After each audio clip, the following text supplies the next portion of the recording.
Hello. All right. Back to Nier today. Gonna try and wrap this up in the next couple weeks, I think. Cause you know, my VTuber model is pretty much all set to go now. Um, which means I gotta do like my debut at some point, like real soon. I just gotta figure out when. That's gonna be the biggest thing.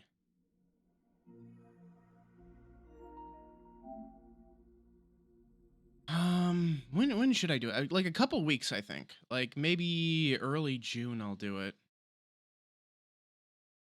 Like I really don't want to wait all that long. I don't know, maybe like 2 weeks? Like what's today? What's this the 15th?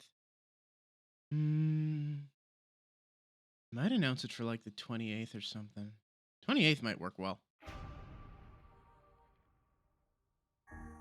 Maybe a week after that, I don't know, because I got some assets that I'm still like waiting on. Like both for myself and for a project I'm working on, and I like to unveil that project at my debut.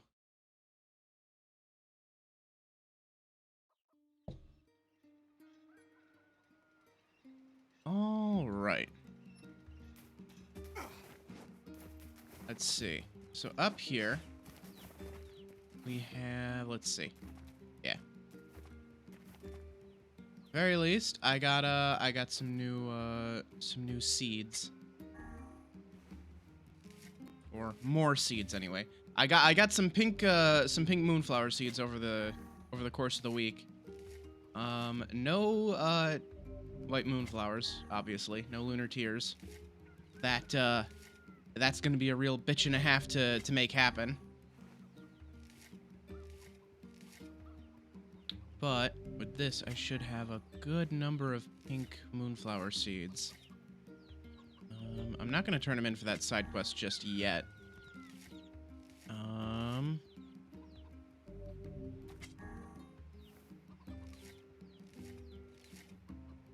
Here we go.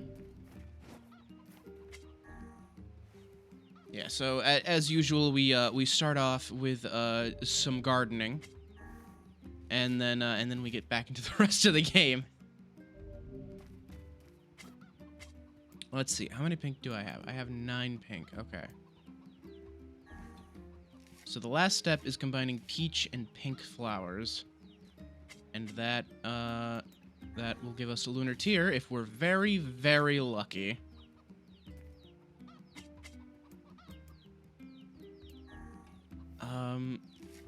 I finished my box of Lucky Charms today. And you know how you, like, at the end you get that pile of like mushroom powder? Wait, not mushroom. Marshmallow. Jesus Christ. Can you imagine if you got a pile of mushroom powder in your goddamn cereal? I bet there are mushroom flavored cereals, actually. I bet those are a thing that exist. That sounds horribly unpleasant. And I like mushrooms, but I would not want a mushroom flavored cereal. God. Maybe that's gonna be the new like Super Mario Bros. Cereal. It's mushroom flavored. That'd be horrendously cursed, but I bet it would sell like crazy. Honestly, cursed flavors of like popular things tend to sell really well. I know G Fuel had an advertisement for a new Sonic themed flavor. It was chili dog flavored. And here's the kicker. That wasn't a joke. They said like on the advertisement, like, hey, warning, this is actually chili dog flavored. Like it's actually going to taste like chili dogs if you buy this. Don't think this is just some cute like joke and it's actually like some sweet fruity flavor like all the rest. No, this is actually chili dogs. And I put myself on the wait list so that they would tell me when it's available. So if it ever becomes available, I'm buying it. They were kind enough to say, well, we'll also throw in a tub of the Sonic Peach Rings flavor, which is good. Because honestly, the peach rings is like, I think that's like my current favorite. Like I love the peach rings flavor. All right, let's see. Oop, hang on. I need to adjust some volume on myself. 1 second. There we go. All right, back to it. Oh, right, we got to check our mailbox. We got some mail. Official notice. As per Rule 25,656, so this is from Facade, please consider this your official notice that the King of Facade has chosen to enter into the ceremony of matrimony. Please lodge all objections and or congratulations through official channels stated in Rule 38,585. Sincerely, the Facade Royal Office of Marriage and Other Legally Binding Contracts and Concerns. P.S. Hey guys, it's me, the King of Facade. Sorry this is all formal and stuff. Listen, I'm getting married and I really want you to come. So get over here. Oh, that's cool. Getting married. Does this old book good to see a boy become a man? Probably not a good idea to turn down a wedding invitation from a king. Let's go to Facade. Hell yeah, I want to go to a royal wedding. Bro, this is gonna be fucking sick. Hell yeah, hell yeah, hell yeah.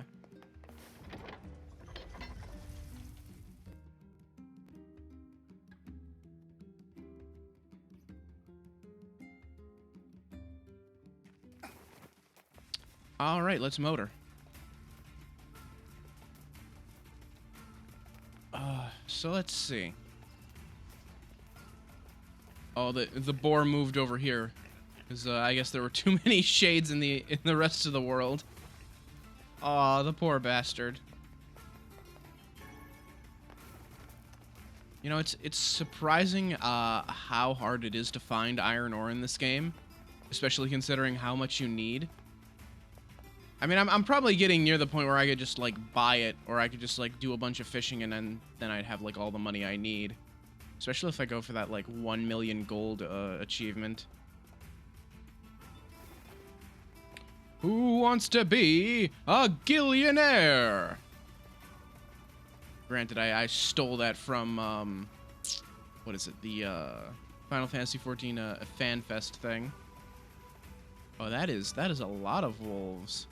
That is a lot of wolves. Does it not strike you as curious to find wolves in the desert? Should it? They normally live in forests, yes. Deserts would seem to hold little sustenance for them. Well, yeah, that's not guess what they've been eating. That would make sense actually, yeah.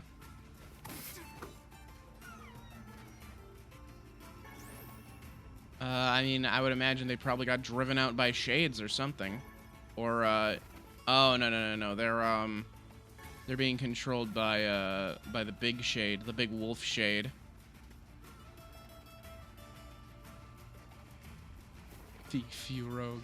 Hello, Shia. Oh, God.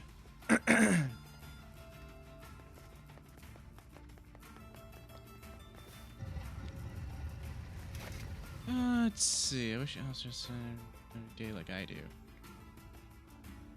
Yeah. All right. Right. You need pink moonflower seeds, which I don't have enough for you just yet. Oh, I need to talk to this guy because he can fix a map for me or something. Hey, can you fix damaged books? And what would those materials be?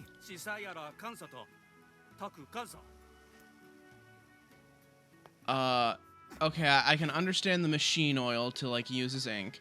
I can understand the goat hides to use as leather. Why do you need eggplant? Why does eggplant equal fix book?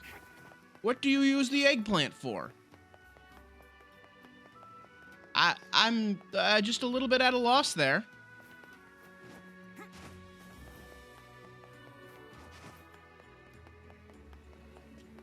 Anyhow.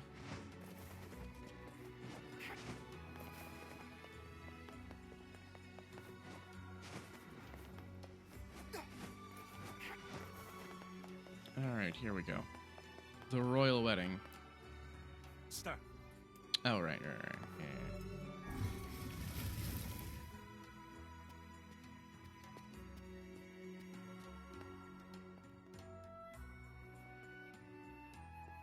It's just maybe does the ceiling feel a little low? We hear your days of bachelorhood are coming to a close, King. Congrats. Forgive my prying, but we are all eager to know the identity of your lucky bride. Oh, is it the girl that showed us around, the sign language girl? I bet it is. It is! I knew it! Hold on. Fira? You have grown into a fine example of womanhood. I'm sure you will make a splendid queen. Kaine's gonna want to see this.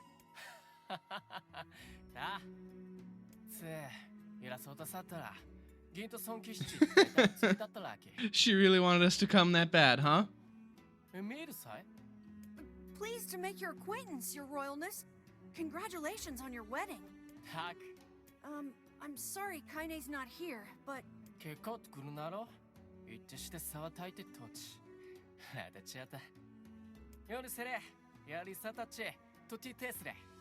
Of course. How could we refuse? Aw, this is really cute.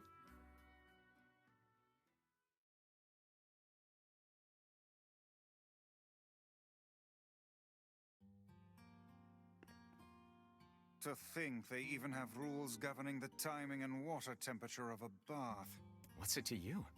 You don't even take baths. Kaine? What is the matter? I don't like this. Weddings are festive occasions, you know? Should I even be here? We were invited here by the king, remember? Sure, but what about everybody else? This city isn't like our villages. It's all about the rules here. And since there isn't a specific rule about you, I honestly think they won't give a crap. Yeah, maybe. Will you at least procure a new set of lingerie for the festivities? Some spring colors, perhaps? Keep talking, book. Let's see how smug you are when I toss you on a campfire. God, I love Kaine.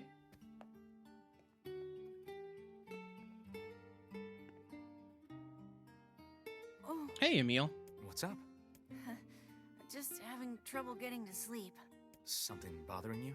No, the opposite, in fact. I'm just so excited about the wedding that I can't settle down. I bet it's gonna have streamers and dancing and bears on unicycles and everything. Bears on unicycles. I'm sorta jealous. I wish I was Fira. You'll find a nice bride someday, Emil. Huh? Oh, right. Bride. You must be tired indeed if you misunderstood that simple social nicety.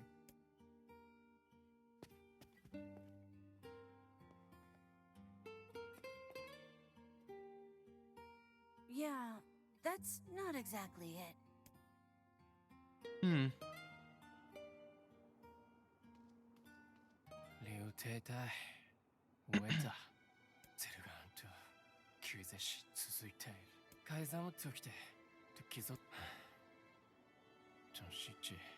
Everyone needs to blow off steam and celebrate once in a while. Yeah, well, I mean, this is kind of our in to kill that big wolf, isn't it? And then we'll get the key Indeed, piece. Your people have earned a moment of rest and respite. Plus, you want to make Fira happy, right? Anyway, life is better when you have someone to fight for.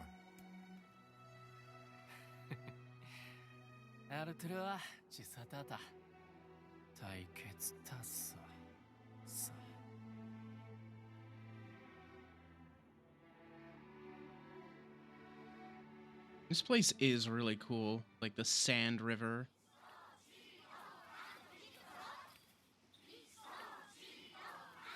Aw, weddings are the best. There's flowers everywhere. Everyone's happy. It's just great. I'm kind of jealous. Aren't you jealous, Kaine? Nah. Oh, come on. Look at this, it's so cute.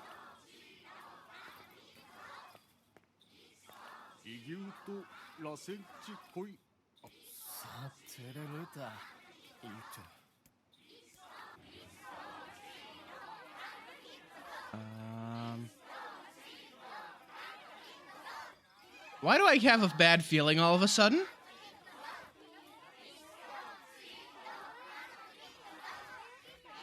I just have a really bad feeling all of a sudden, like Yoko Taro's about to rip this away from me.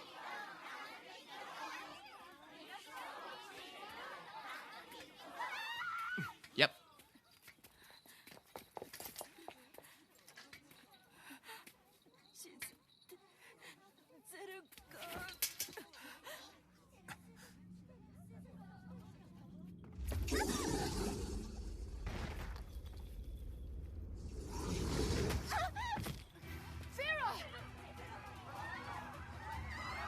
There's loyal Cerberus. That wolf is a shade.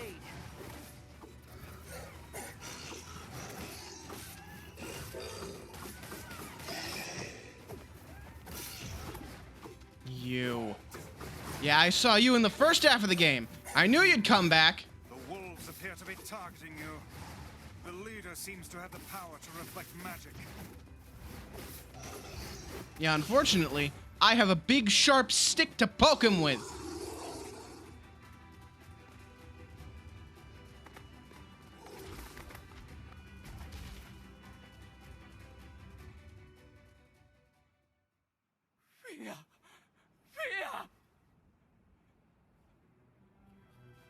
Oh, Jesus.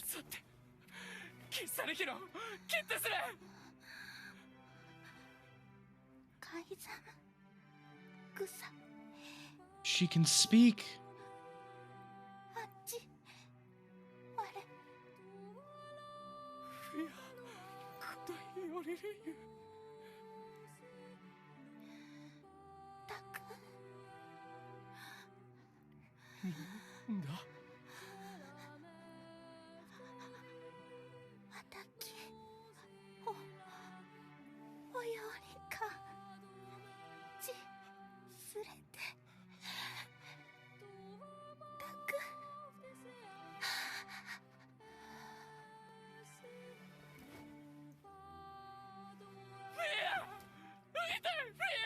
Oh, God damn it.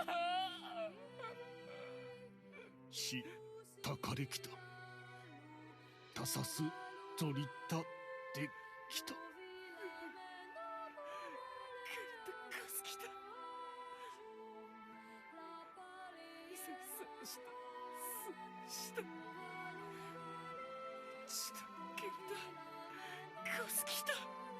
改ざん。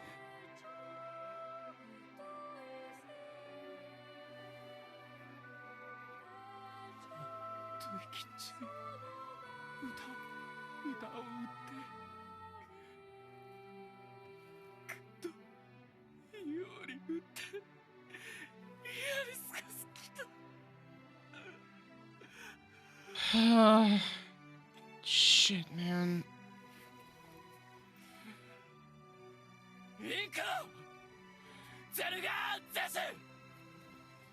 I would rethink this course of action, King. Ahead lies a battle you cannot win. カイザム有利。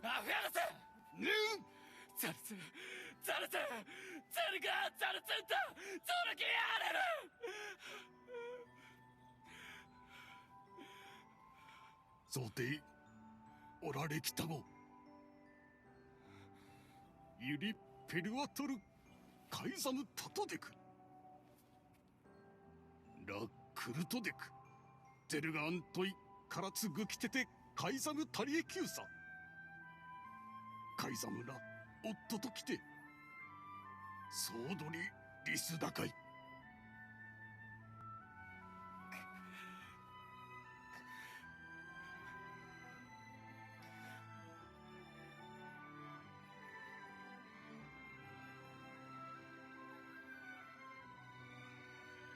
The king's grief is strong.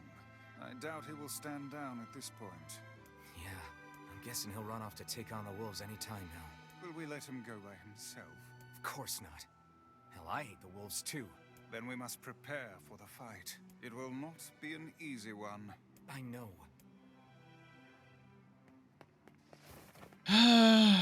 God fucking damn it.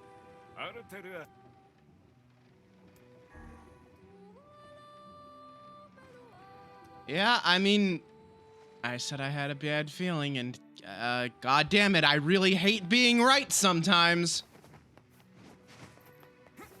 Oh, that one really does fucking hurt. God damn it. Oh wait, was that not where I was supposed to go?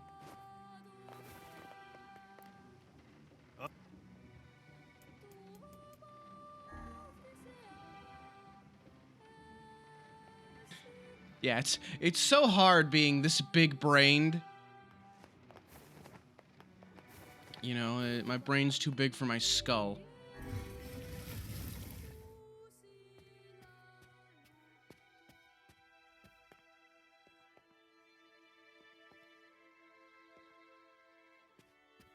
Are you ready for battle? Yes. Yeah. Time to avenge Fira.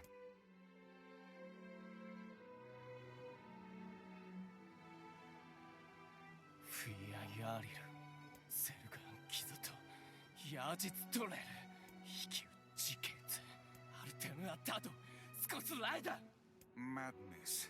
The wolves who attacked were only a fraction of the pack. How will you fight them all? And count us in. I'm not doing it for you, dumbass. It's for Fira. Kaine, you can't speak to a king like that. If this is indeed the plan, then let us make haste. We can ill afford another tragedy.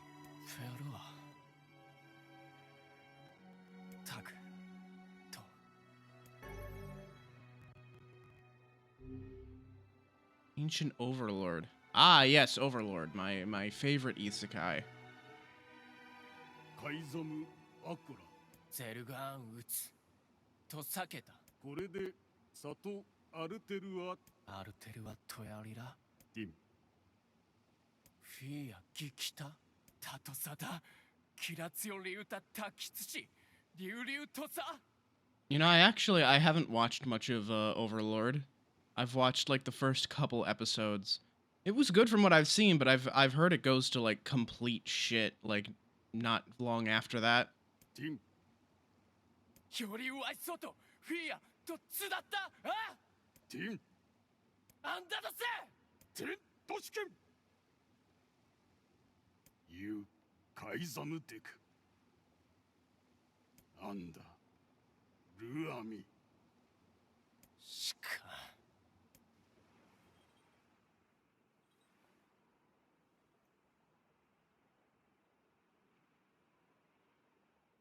なんだ。いえ、フィア、ロテとやりかきそできた。と食いてゲルだ。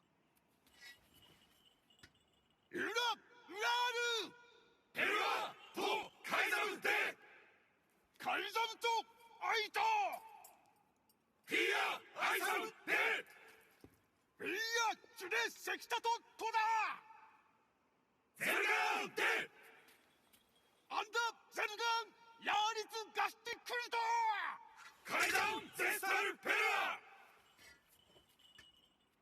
Goddamn right. 関係かけてしたすわれアルムーキエルトチギサンってきたあるん浮きわせんクユーリエ Still following the rules. キルたちエククギリスアーガイえカイザムより生きおつじでくごユラ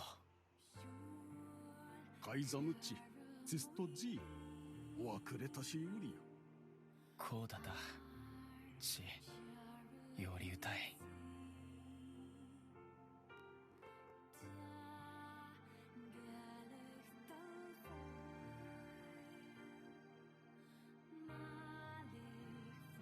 クリゼルガンタチトグだリー言って Forget it. It's for Fira. Let's move. Let's fucking go.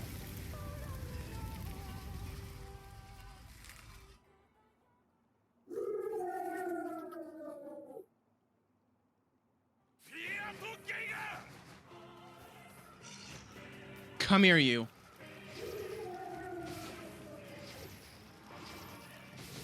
The wolves appear to be targeting the king. セゲルダカイザム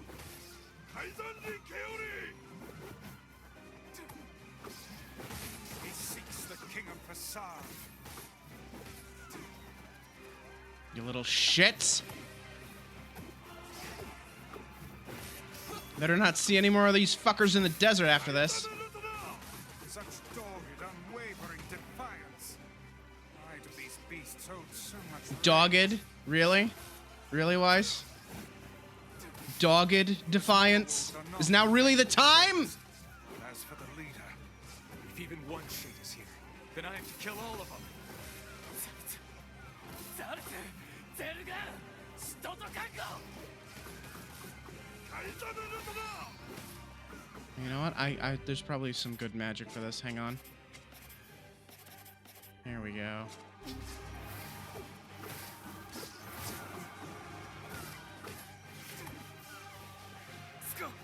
above you, stay on your guard. The king is in danger. I'll guard the king. That's what Firo would want. Indeed. You must worry about protecting more than yourself in this battle.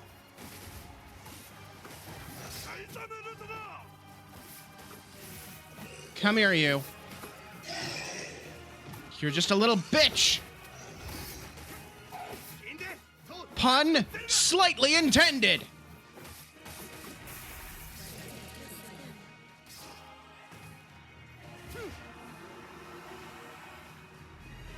Smash him.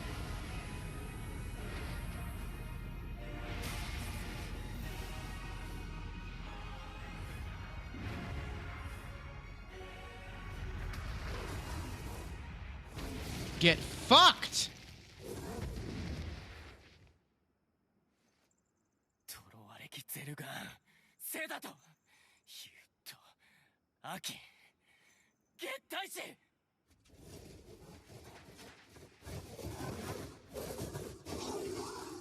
スラエフィアとゲンカ Nice.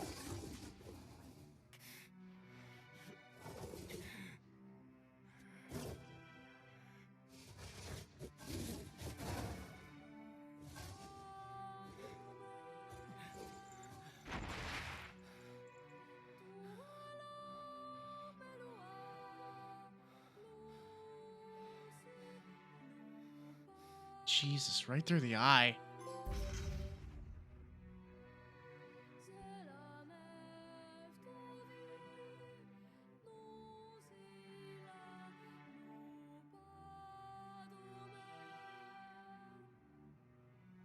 Skite sochi dakare. Soe daku soto kura. Sagos to ishiki. Shiude. Layalis techi. I believe that young Fira was perfectly content with the life she had. Ko. Of course. Does this not sound like what she would say to you? She was terribly proud of her king, and now you must do all you can to honor her memory. Data. Doris. Kyokutaitu. Richilail. Kaizam. Chittada. Kid. Is that another infernal rule? ラーのペルはトンリーアルテルは血を割るあんた年々アルテルはヤリルロフィア The poor king. This is all the Shade's fault.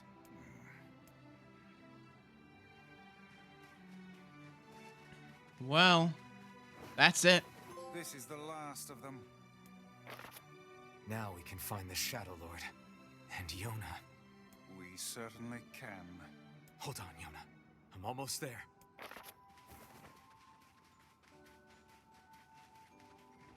Sounds like this might be, like, damn near the end at the very least. Unless there's, like, you know, a whole New Game Plus I gotta run through or something like that. We should return to Popola and see if she has any final words for us. Yep, I got all 5 pieces now.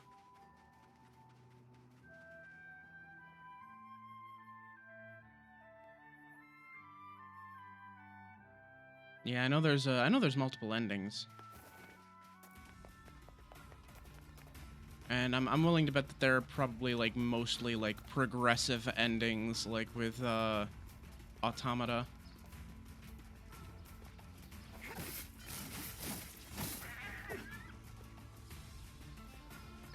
Let's see, I need goat hides again for something. Nice. Very nice. I guess the thing that's gonna, like, take the most time to get is probably the machine oil.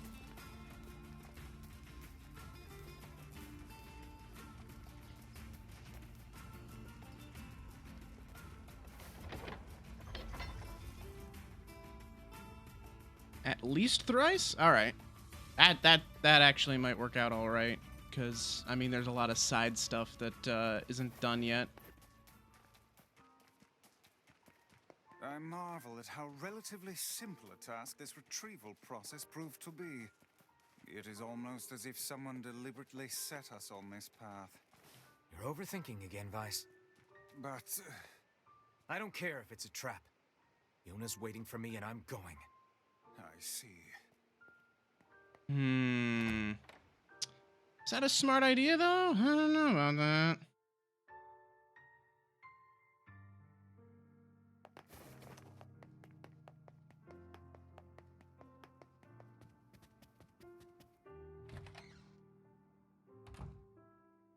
You're really gonna do it? The whole village is buzzing, you know. They say you're gonna go rescue Yona. I guess it's really happening, huh? I'll bring her back. I promise. About that. Yeah? Nothing. Never mind. Popola just loves to worry. Anyway, you be careful. Yes. Do be careful. Thanks. Alright, let's fucking go.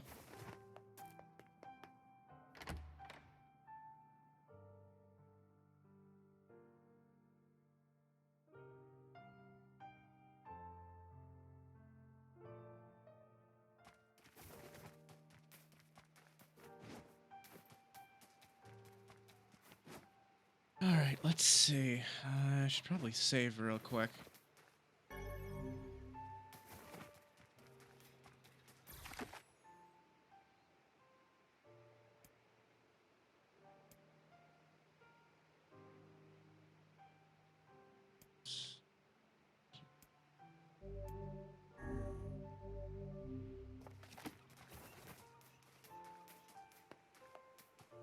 Sure you don't want to stop? Oh, yeah, it's, you know, I've been streaming for, like, 40 minutes. I may as well just stop here, I guess.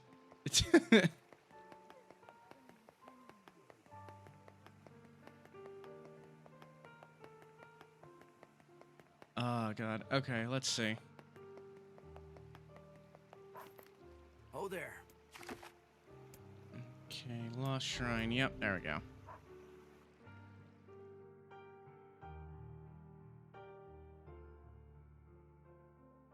Yeah, I would imagine, like, the achievements for, like, speed killing the bosses are... You're supposed to get them, like, later on. Are we ready? Let's all make it back alive, okay? It's a Oh, don't say that, Emil. Don't say that. You're gonna jinx us all. Yeah, I'm willing to bet the achievements for, like, speed killing the bosses, you're supposed to get them on, like, the second or third playthrough. And, oops, I've already got a couple of them. Because Phoenix Spear is absolutely ridiculous. Oh, what, are you here to protect him? Oh, that ain't gonna happen.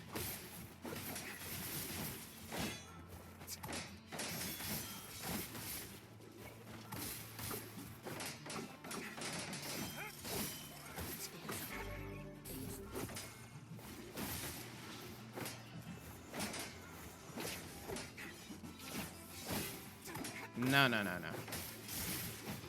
Armored shades. No, no, no. That's not working out here. That's not gonna happen.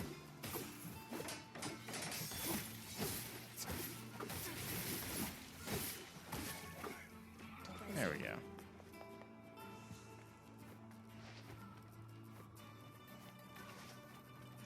So let me actually check something real quick. 45% of the words. 72% of the weapons. Still some stuff I'm missing here. I know the weapons are like important because you need like all of them to unlock some endings or something.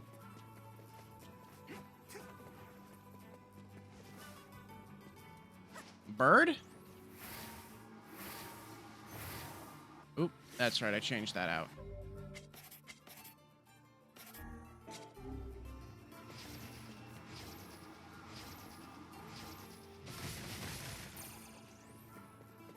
Well, down it goes, I guess.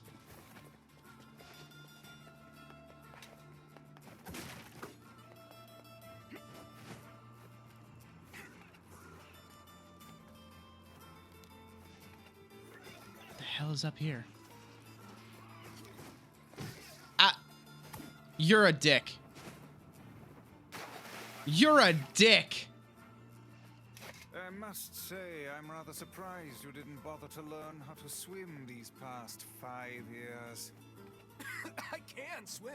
My, my weapon is just heavy. Whatever you say, lad. God. Fucker actually just kicked me off the goddamn ladder.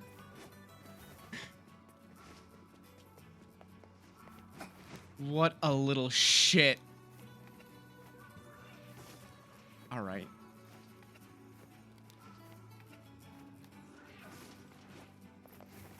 Now I'm up here. Now you're fucked. You understand me?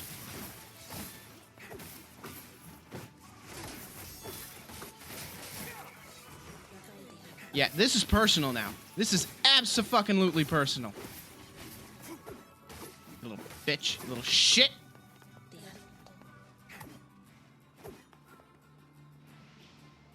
I like how he stood up to die.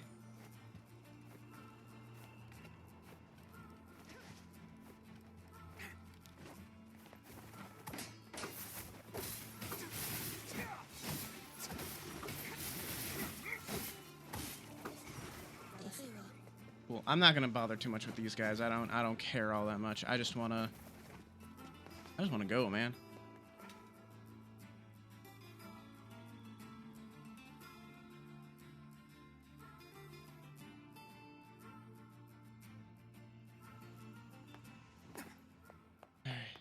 We got a little guy up there.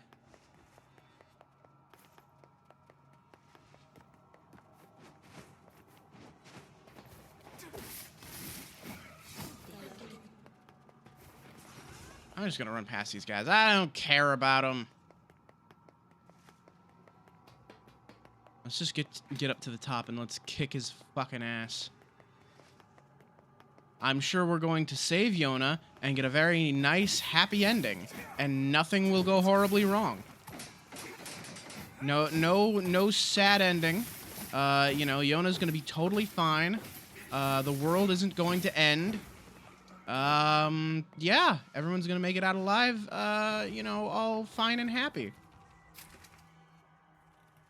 As is standard for Yoko Taro games.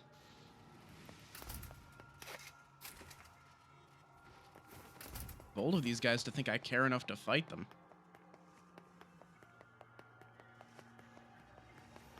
Ooh, you're a big boy. Hang on, you might have, like, a new word for me. So I'm just gonna melt you real fast. Ow. Stop it. Aha! I was right, he did.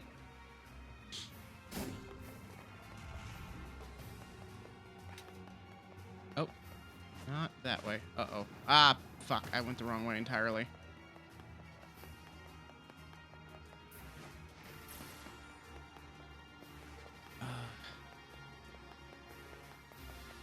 I will say, at the very least, I'm really glad I'm vaccinated now. I was finally able to, like, see some friends in person for the first time in, like, over a year yesterday.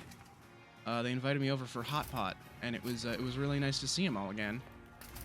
We got to hang out and just, like, fucking talk about shit. It was nice. It's the kind of thing, like, I haven't been able to do in over a year, and God, I fucking missed it.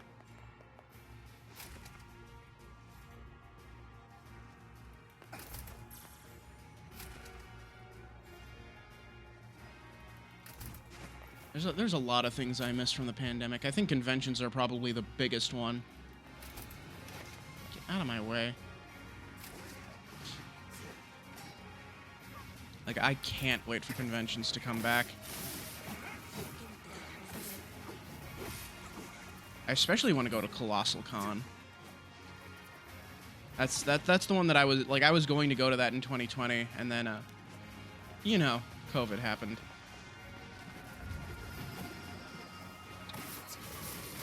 And that's the one that's supposed to be like a big party kind of. So I really want to go to that one.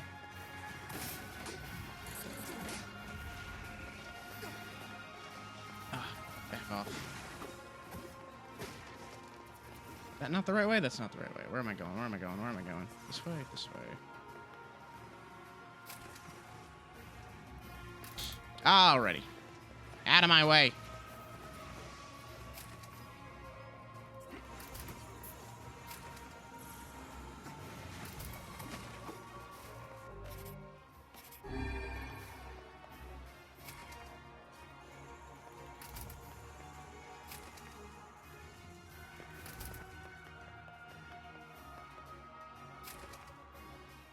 Alright, we're almost there, I'm pretty sure.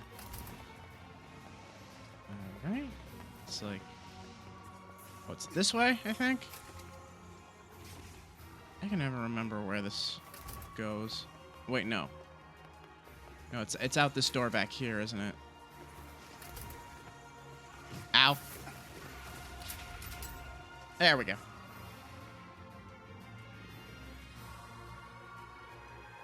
Yeah, I hope you can get yours soon, Shia, because, like, I know in Florida, like, well, usually when I hear about bad outbreaks, it's usually Florida. Because, Florida is populated by a whole lot of really smart people.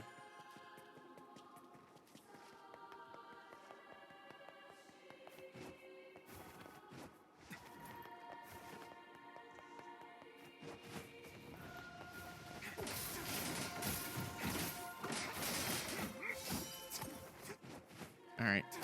You get out. Get out of here. Go on. Ow. Bitch.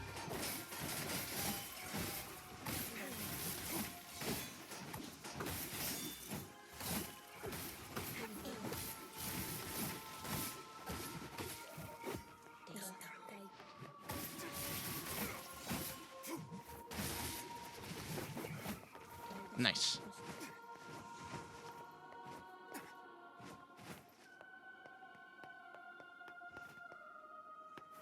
Oh yeah, tourism is another like really big thing there, yeah. Well, hopefully you can get yours like real soon then. I was really glad I was able to get mine as quickly as I did.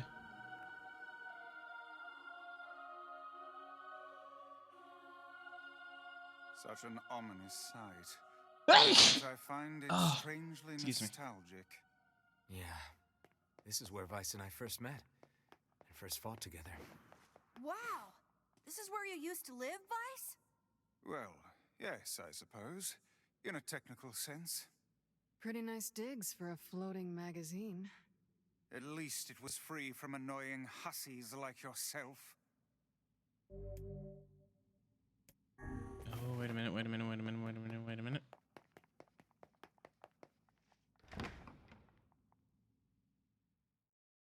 There's a little thing out here to save. I never met this Accord person. I don't think.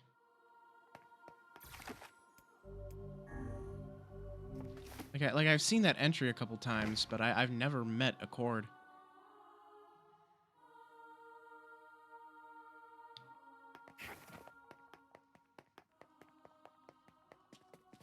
Oh, she's from Drakengard 3, okay. And now the path is open.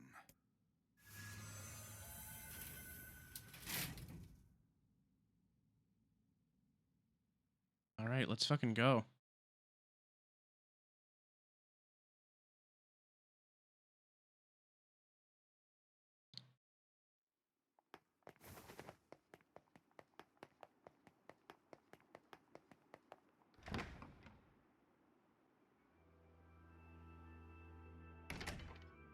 it's a pretty nice castle. Lovely garden. Shadow Lord certainly knows how to decorate.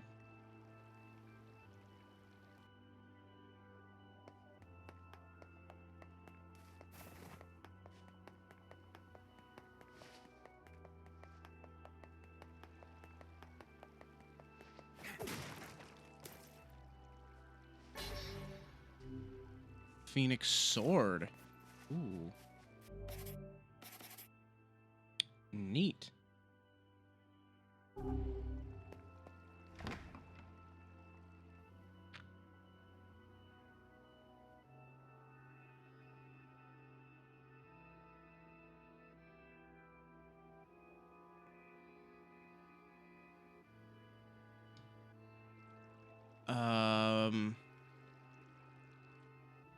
Okay, so, Lost Forest. Got it. Understood.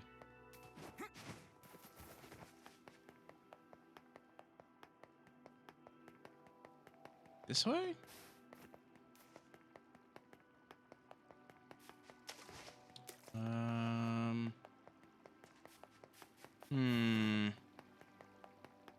What if I go back the way I came?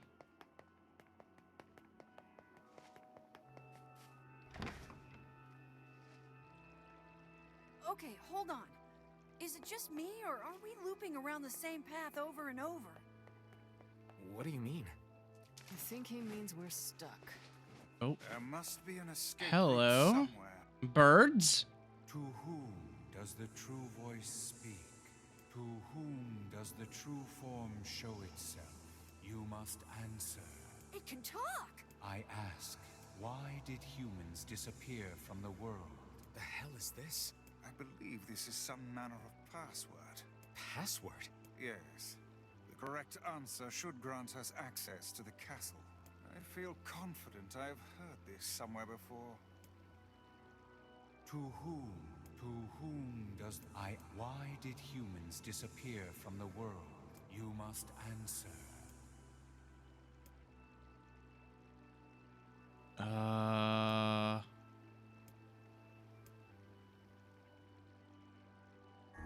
I answer, because of a black disease. I ask, how can humans extend their lives? I answer, by separating body from soul. Huh? I ask, what is the destination of souls?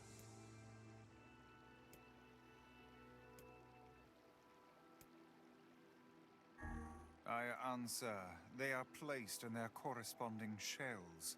Very well. You are acknowledged as master. I kinda guessed at that. You may enter. Well then, it seems... Was I supposed to have heard that somewhere before? Because if I was, I completely missed it.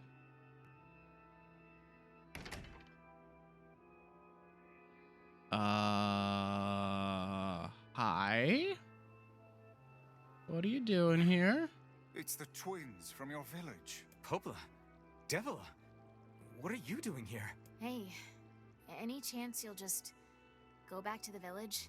This is a very dangerous place. Even if you can find Yona here, you probably can't get her out. How did you get here? Shh. We're asking the questions right now. I don't like your tone. Ah, yeah, they're right. Let's just go back to the village. We're here to rescue Yona. No dice, huh? Well, I guess we don't have a choice then. No, I suppose not. How sad.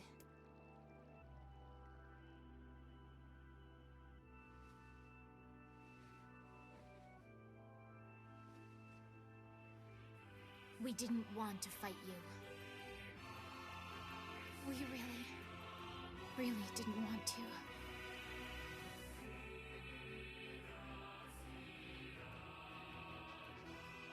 Devila! What's happening? Sorry, this fate was predetermined. Still, we spoke to truth. We really wanted to avoid this if possible. We were hoping to put it off for 100 years or so. Until the next generation came along. Excuse me? What are you talking about? Are they shades? I don't think so. It's a lie. I don't believe it. We never thought we'd grow to be this powerful. Shit. This is madness. Why do you block our path? You have no cause to speak so with us, Grimoire Vice. You are a traitor. Oh, they're on the side of fucking Grimoire Noir, aren't they?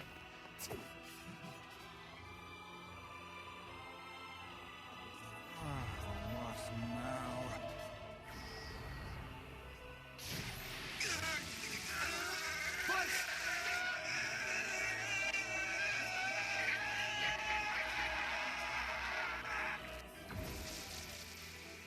They copied my powers. The bitches. They can use the sealed verses. Of course we can. The power came from us in the first place. You were simply alone in a small portion of it. Vice, are you all right? Tevela, Popola, why are you guys doing this? Why are you siding with the Shades?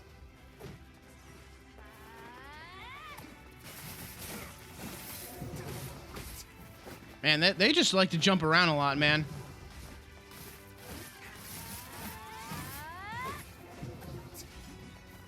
Come on, that all you got? That all you got? Weak. Weak! Ow. Okay, maybe not that weak. Damn it.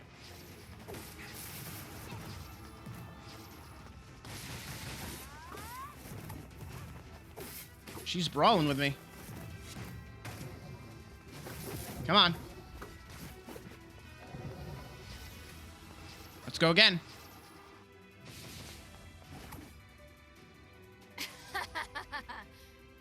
Why? The answer to every riddle lies within the heart of the Shadow Lord. Shadow Lord. So you've been on his side this whole time? You must Yep. search for that answer yourself. You've got to face your own truth now. Please, enter the Shadow Lord's castle.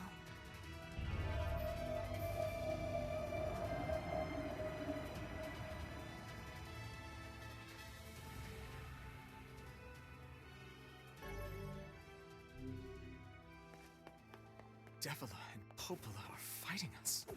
Yes, they do seem to be putting us through a great deal of...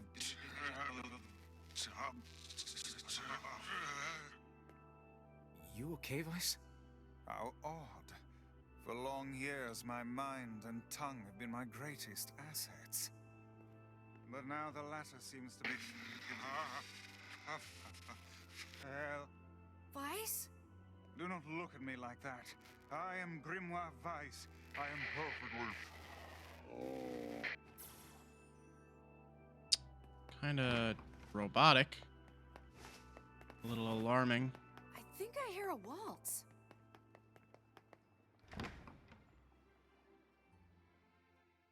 Why is he making staticky robot sounds? Is he a machine? Fuck is going on here?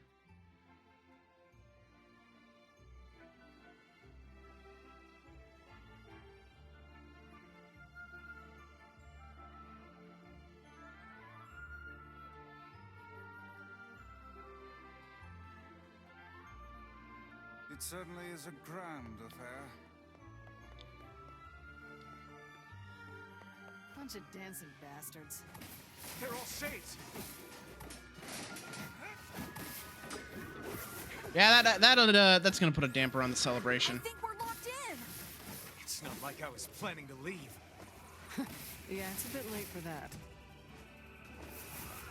Ow, come on. Let me out. Come on, trapping me in a corner? That's a dirty tactic. I say as I trap them in a corner.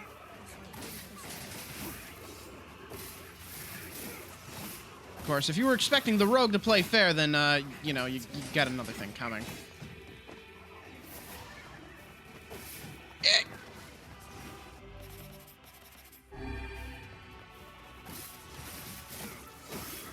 I kill them while they're still just ghost people? No? Okay.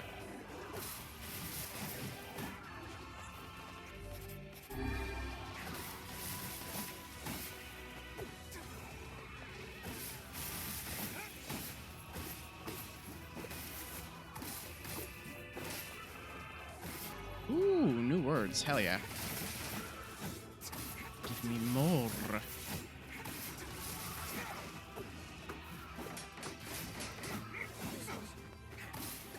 I'll admit, I do kind of miss back when Emil could just, like, petrify things, like, entirely. Just turn them into stone and they break with one hit. Emil honestly used to be stronger. Like, it's cool that he can control his powers now and everything, but, they're kind of weaker than they used to be.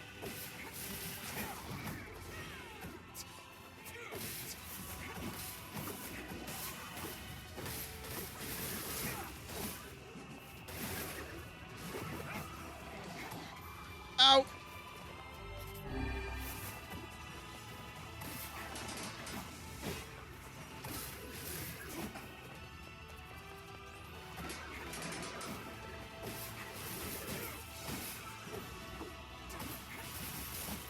Come on. God, there's so many of them.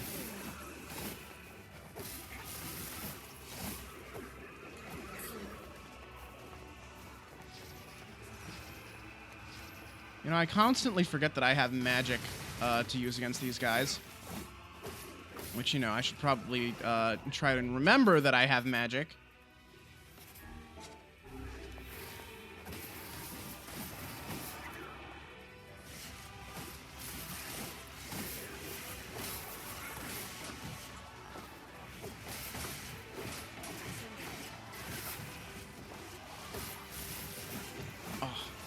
Bastard threw up a shield.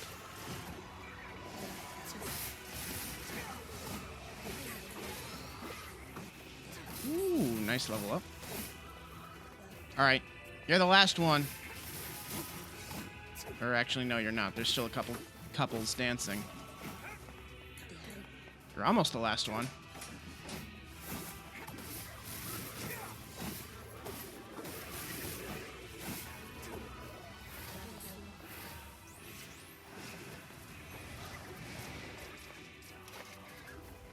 God damn it. Flying is cheating. Come on, I can't fly.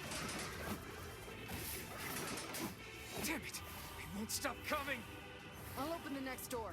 Cover me.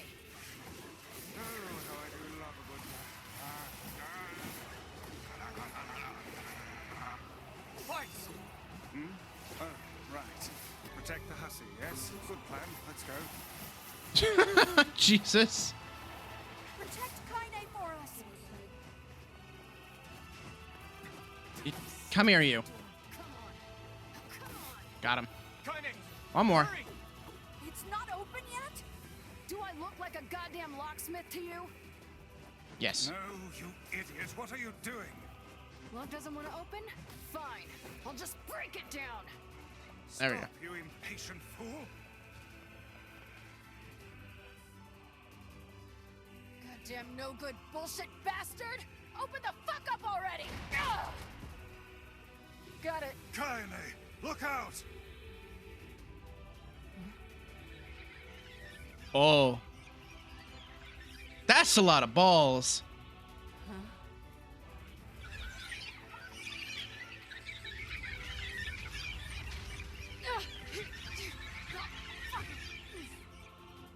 Are they laughing?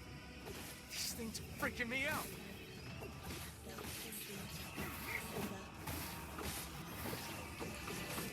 Kaine! What's wrong? We need to help Kaine.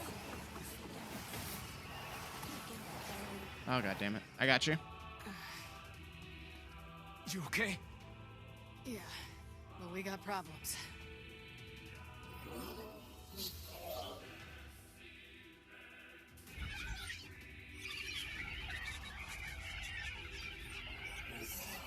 Are they gonna fuse?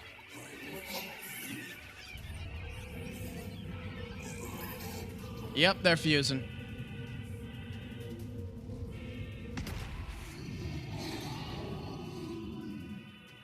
Oh no. My old nemesis! We don't need forgiveness, asshole. Kaine? Oh, she can understand them, can't she?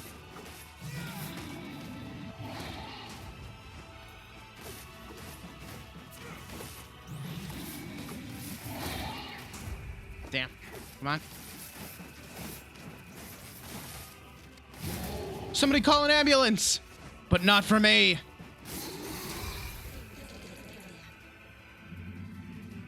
Damn shit. Oh dear. Oh no! No! Ow. Hang on. I'm gonna need a lance. Or no, actually, give me hand. Hand is good.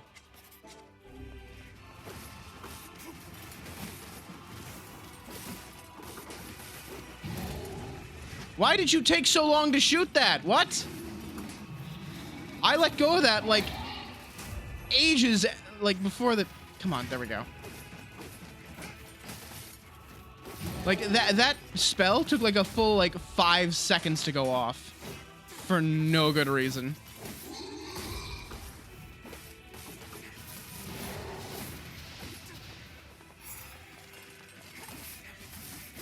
Can we even hurt this thing? It keeps coming back to life. What the fuck? That fog. Oh no!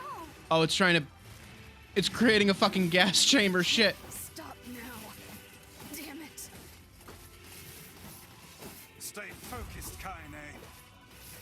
It's filling the room with Don't poisonous fall victim gas. to such distractions. Come on! We have to keep going! Let's go.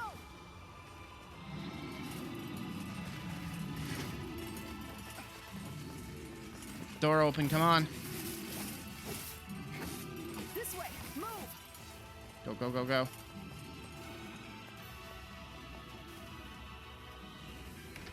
I flooded the test chamber with a deadly neurotoxin.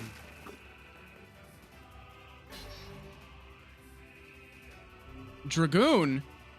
Dragoon? Shit. Up here!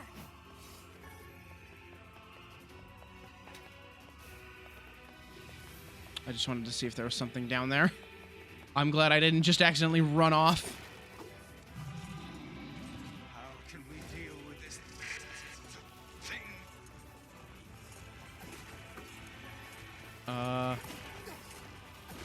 Oh fuck. Please, hurry! Oh, is that just, that's just instant death? Okay, gotcha, gotcha, gotcha. Cool. Alright, fine. Great, nice, cool.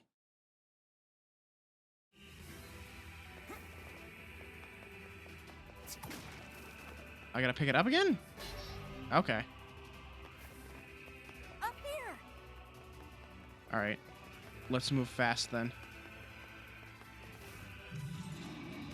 How can Let's we deal burn grass and haul ass! with this thing?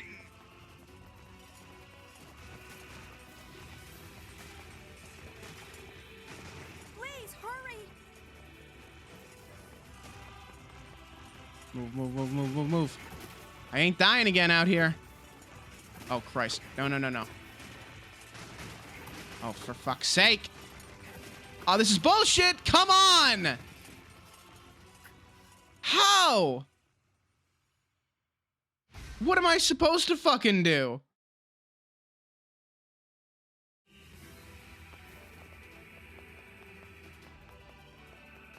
Up here! Oh, wait. I gotta get the fucking spear again. That's gonna be really fucking annoying that I have to get it every single fucking time. That's really fucking annoying. Alright, Jesus Christ. Yes, I know. How can we deal with this thing? Go, go, go, go. Come on. Run. Please, hurry! Yeah, I'm trying.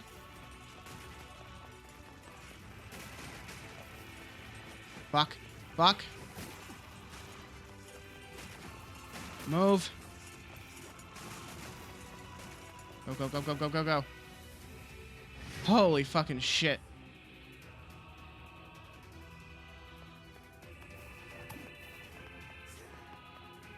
Damn it, I can't get it open. Well, it is made out of steel. Attack incoming! Oh-ho. That looks like a good way to get it open. Come here, come here.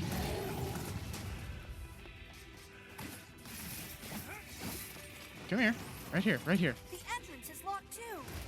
It seems we are in a bit of a predicament. Come on. Strike the beast while it's down. I'm guessing that, well, maybe I just can't do it yet, but I'm guessing the solution here is to have him ram the door.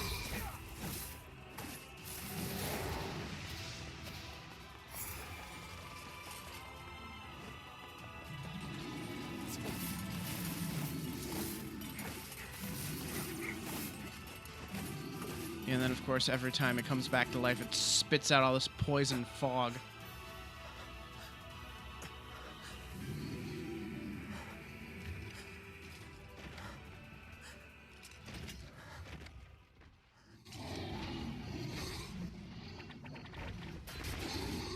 Huh?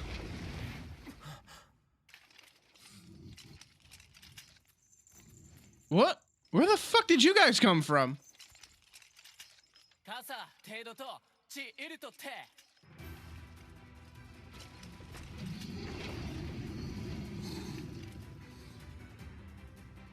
出槌汗よりいった人だあらペルアと試練地無石音いらこくじゃあついて What are you doing here? さるりとしたカイザムとキロだろ You are correct. いや洗って三世体割とてトラス感化し金で But I still like to know how the hell they even got in here. 女で蹴りごいたりアフィリアとさちちさったとトレルタカイザムチと Come on. Doors open. Let's go. えタッカー奇跡 Hey! あ Stop! Let me go! Stop it! Damn it! King, no! ギ後でアリクラーサアゴ No! Open the door! You can't fight that thing on your own!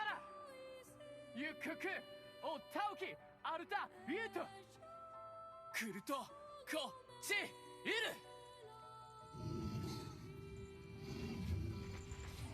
かて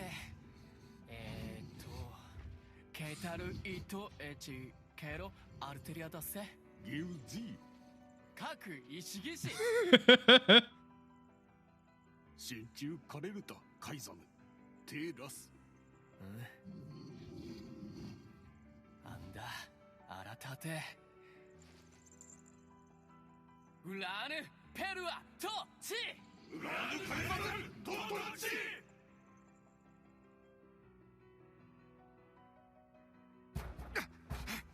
Open the damn door!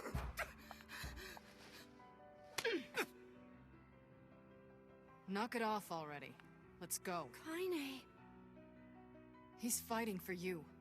And for Fira. Don't let him die for nothing. My friend. Hold on a second. Real quick.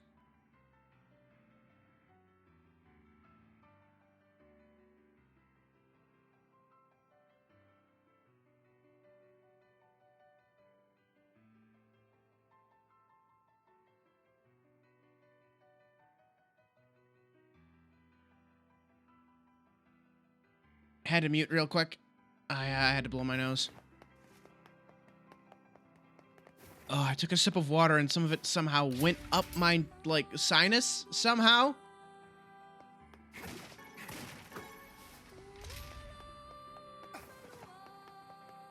Really bizarre.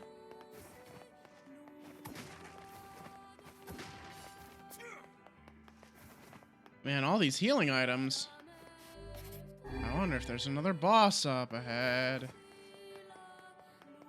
These are all health salves.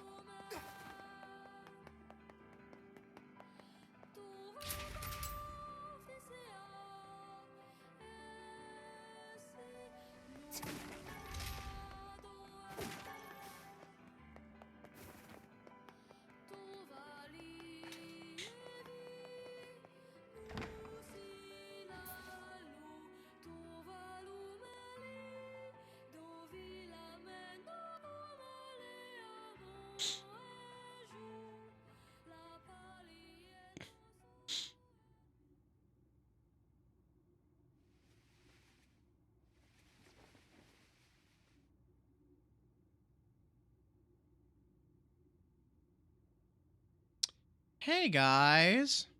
Devila! Popola! Oh, look. You made it. We've been waiting for so long. Why are you doing this? It began 1300 years ago. Humanity, finding itself on the brink of extinction, undertook a last-ditch rescue plan called Project Gestalt. Gestalt? Do you still not remember, Grimoire Weiss? Then let's give you a refresher.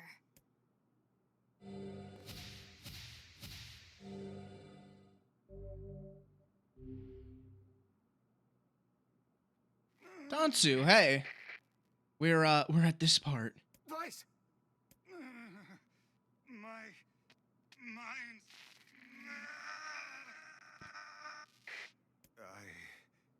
I remember, Devila. Popola. You are not human. In fact. Oh no. Yeah, sometimes the truth can be a real bitch. You want to finish that thought for him, sister? All of us, every person standing in this room, are mere shells created by the true humans. What are you saying? You still don't get it? You aren't human. So then humans, I mean, the true humans, are extinct? No. They still live on. You know them as shades.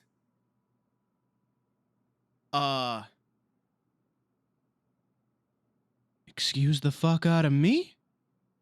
Each shade is a twisted remnant of what was once a human being. Crazy, huh? Now let's skip the part where you stand there with your mouths agape and just get down to business. Wait. Sorry, but we're gonna be needing that shell of yours. The rightful owner has been waiting for a very long time. Please don't be angry with us. We are only doing our duty. Our endless existences have a single purpose: to control the lives of others in accordance with the will of the true humans. You have your own motives, your own desires. And we have ours. I fear it really is just that simple. Don't speak such foolishness. Sorry. The rightful owner being the Shadow Lord, I assume. No music, huh? Oh. Oh, they know how to set the scene. Give me one of these. You and us. Oh, we're there's the music. same. Tools in the hands of a master. No. I'm nothing like you.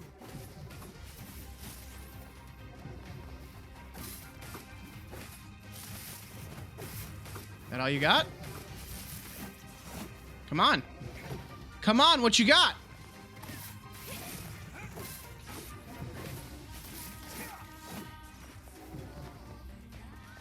Cool song. It's a shame we're barely gonna get to hear it. The vocals just kicked in and it's already over. Devila!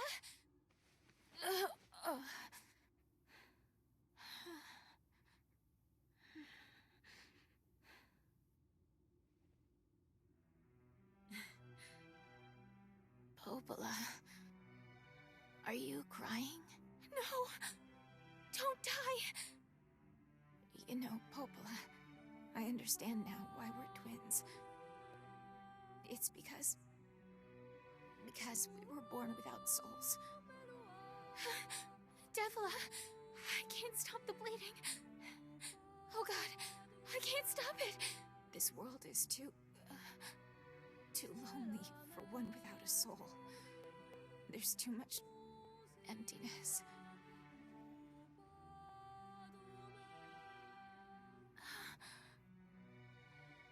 Our souls are missing.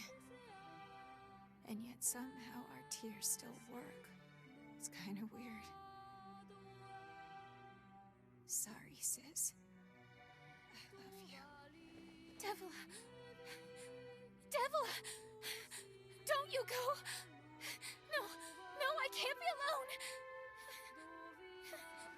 Devila!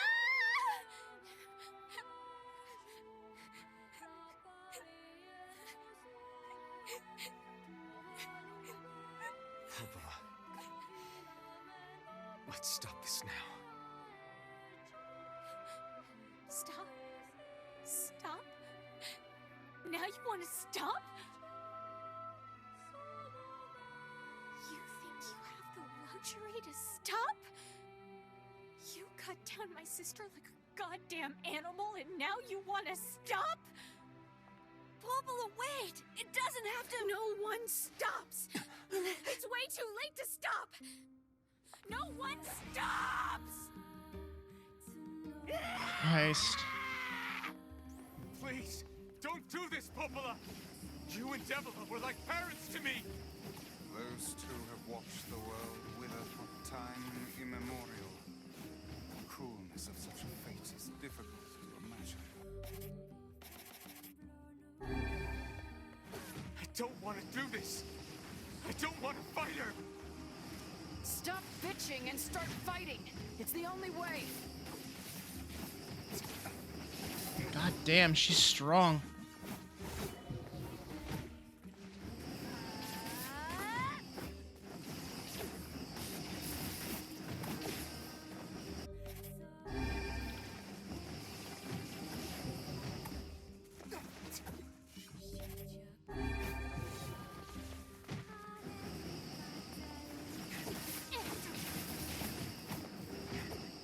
On. Come on.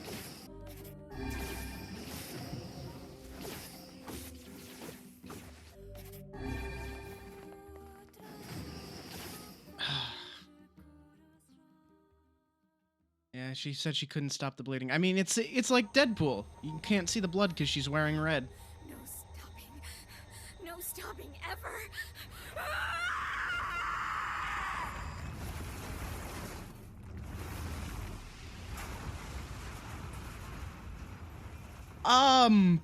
The bridge! Blast! We're trapped! I've got an idea. Teleportation. Okay, not teleportation, just levitation. Okay. I was gonna say, wait a minute. Vice warned us about teleportation.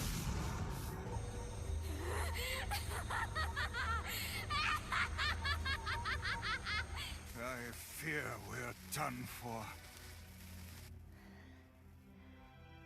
It'll be all right.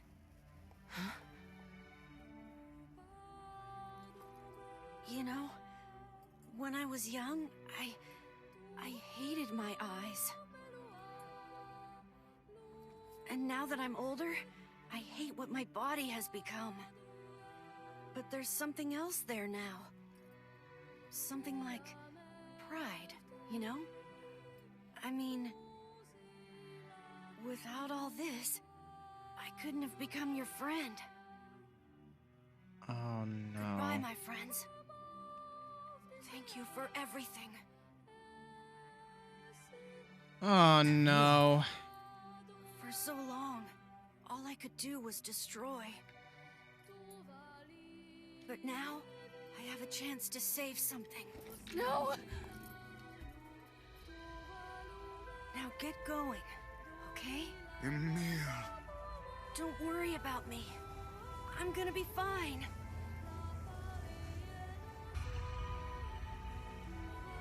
Emil! Emil! Emil! You jackass, get back here! Emil!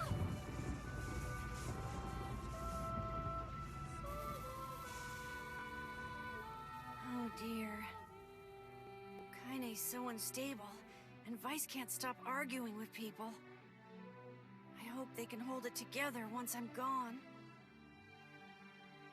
Well, I guess they'll just have to learn.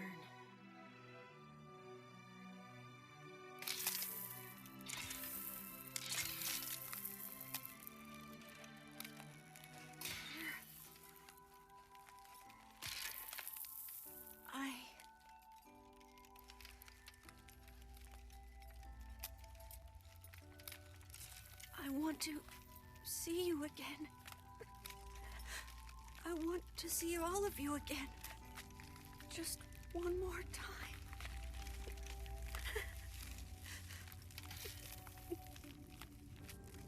I'm scared. I don't want to die.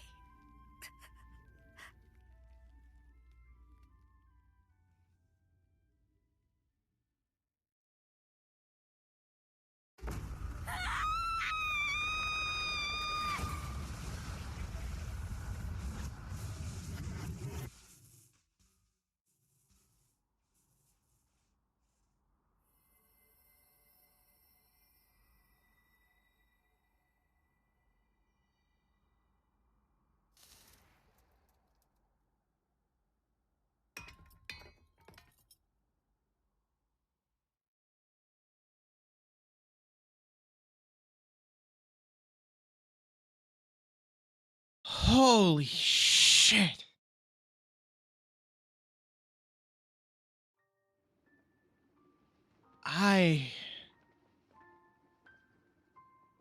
Fuck, man.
Let's go.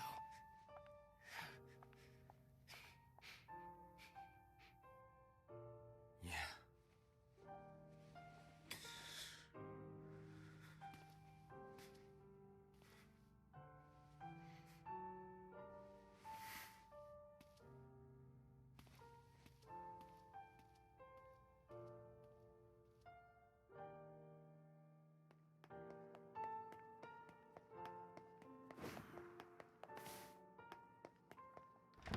Christ. Is it off sync? Oh yeah, I should look into that. Hang on. Give me a second and I'll check the stream if it's off sync. Shy, is it off sync for you too? Ah, shit. Really? Hang on. Let me see if just, like, doing this fixes it.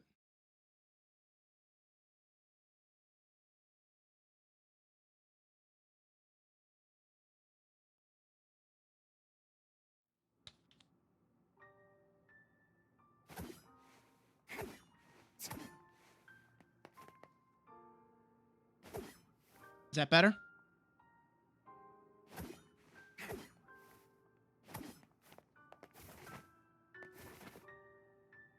Cool. Yeah, the capture card can be a little wonky sometimes. Sometimes it just kind of gets out of sync like that. I might just need, like, a new capture card, honestly.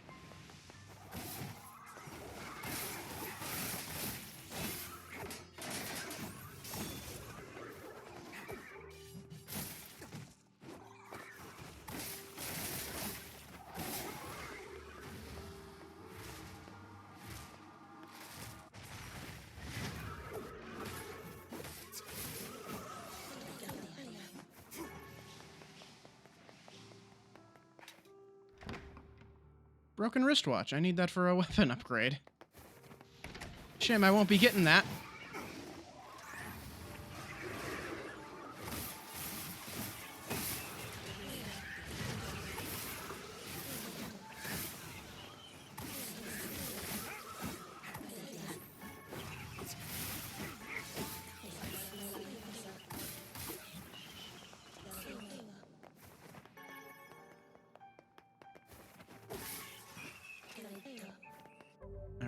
Let's look at those notes then.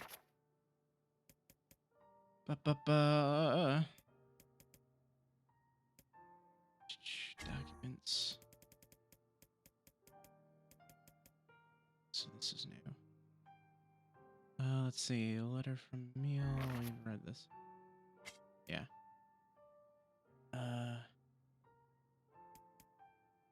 Here we go. The Gestalt reports these last four here.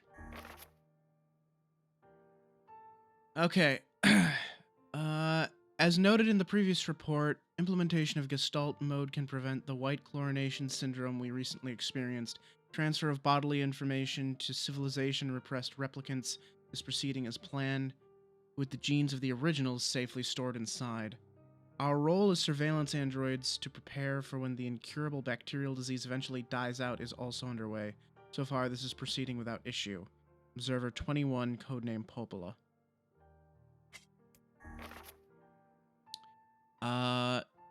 This document discusses potential strategies for the relapse cases we have observed in recent years. The term relapse, of course, refers to the catastrophic loss of sentience seen in certain gestalts. This syndrome has defied even our most pessimistic initial estimates and continues to trend upward with disturbing speed.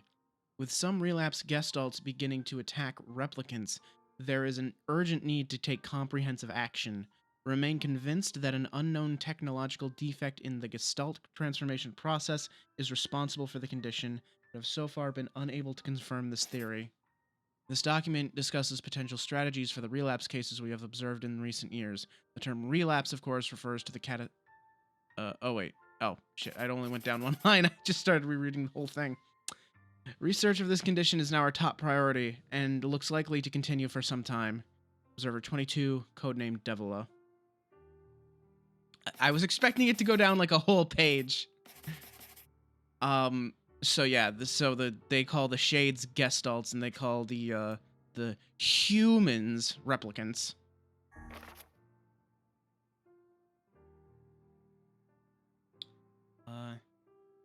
There's your 3 books there. Okay, let's see. Shorthand minutes of Case 23, Emergency Response Conference, Committee Special Meeting. Issue, observed upward trend in relapses, noted and discussed. Issue, acceleration of restoration schedule, approved. Report, debate over using codename Noir for human restoration schedule. Report, preparations to launch a Vice decoding system for above. Report, order collection of guidance and release code for Alistair alongside Vice launch.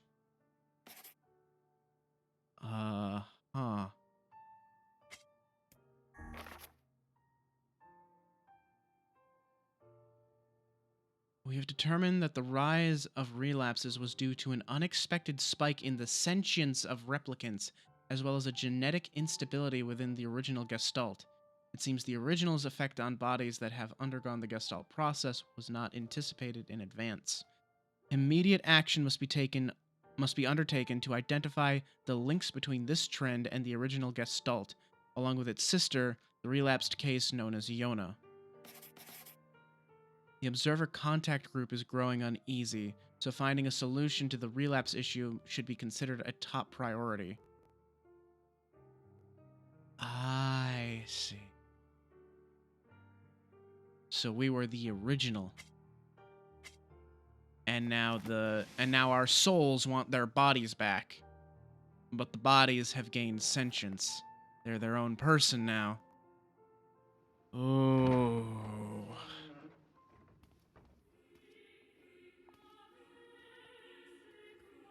That is beyond fucked.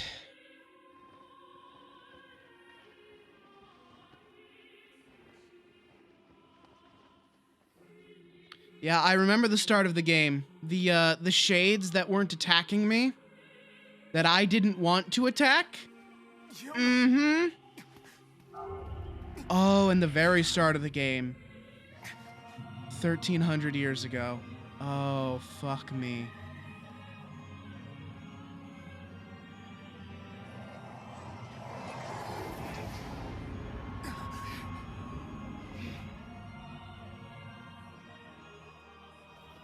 There he is. It's me.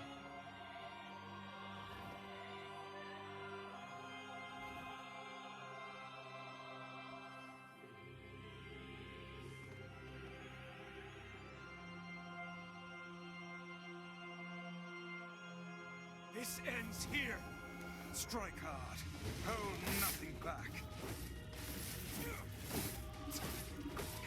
Fuck you, Noir. You're a little bitch. How could a mere tool hope to stand against the Shadow Lord? Don't speak in such a manner, fool. I am nothing like you. Come on. Smash it. There we go. Man, is that all you got, Noir? You kind of suck, don't you?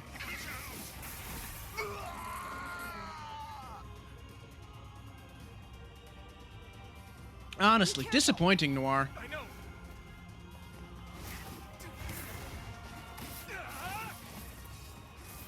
Ooh, you're strong. Pop. For how long?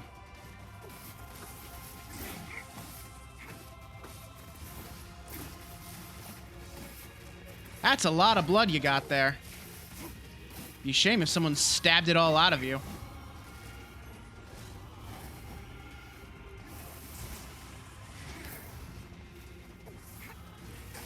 Ow. I'll admit, the aura that strength drop is giving me is making it a little hard to tell myself apart from the boss. Just a tiny bit. Vice, you alright? I am as fit as a fit.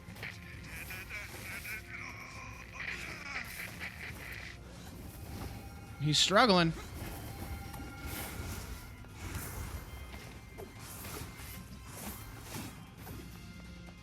So these two are supposed to merge and put me back in my body, I guess. But that ain't gonna happen. Probably. Wait.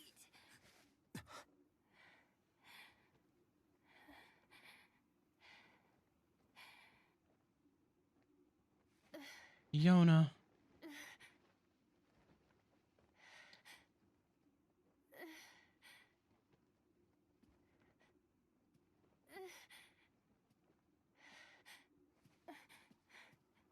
Brother? Yona. She's walking past me. Yup. She's already back in her body.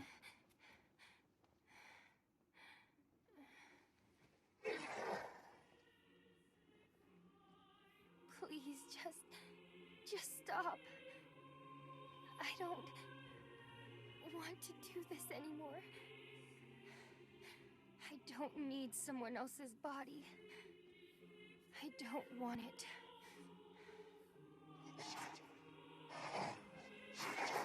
There's another girl inside this body. I can hear her. She won't stop crying. She says she wants to see her brother. Yona's been possessed? This girl loves her brother too, just as much as I do. It's not right, you know?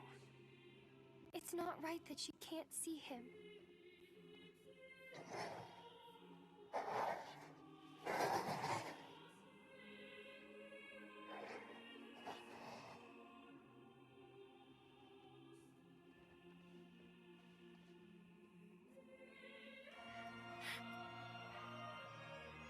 It's you, isn't it?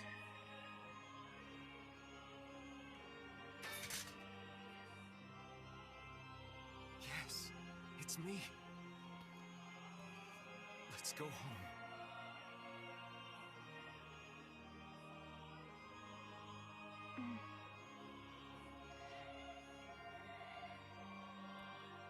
Can the shade leave the body once it's inside?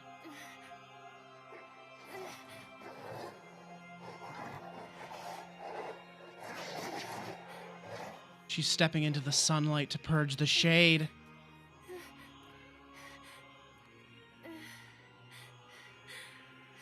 She's gonna throw the shades open.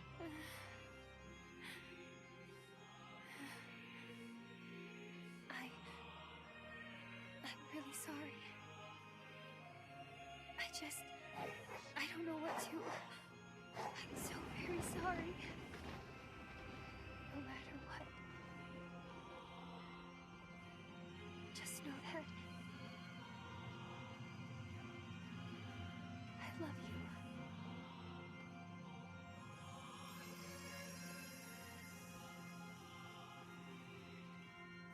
There she goes. Hurry. The shade that possessed her is gone.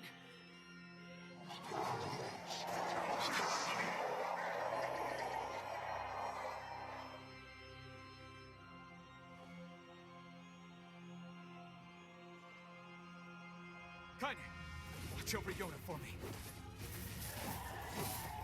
You want me to stand in sadness? Think I'm gonna sympathize with you? I swore to protect my sister and my friends. If someone puts them in danger, they must stand aside or be cut down. Now come on! Let's finish this! Oh, Jesus.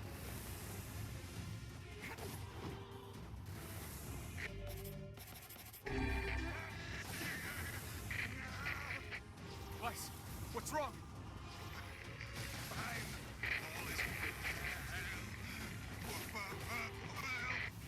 You're freaking me out here, Vice. What are you doing? Come to...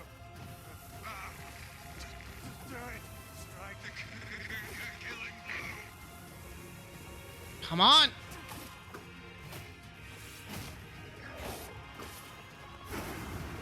Jesus.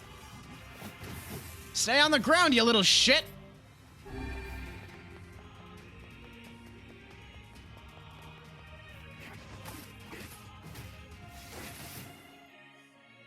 Is that it then?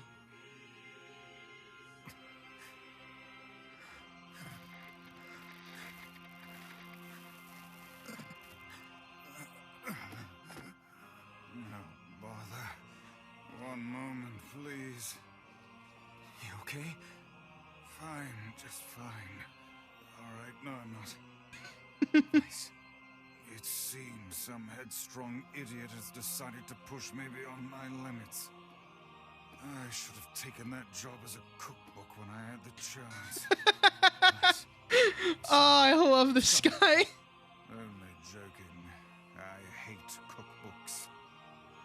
But Let's go. Out of the way. I have one final task to fulfill.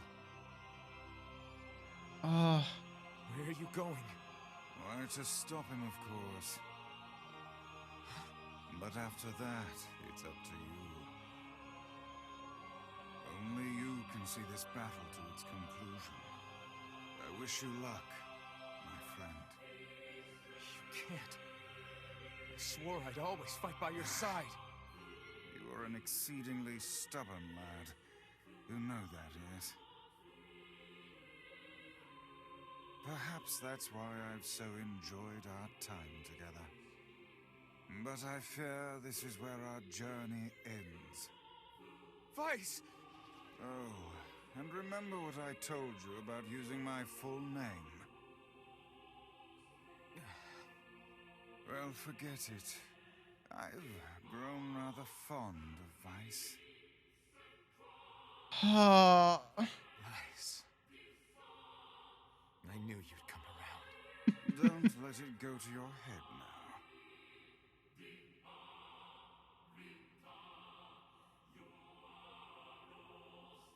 Oh, shit, man. I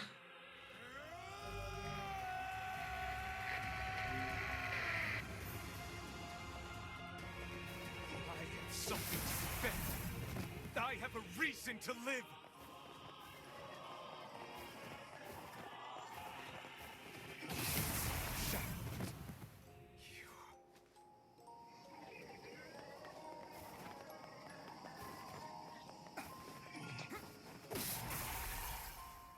That's it.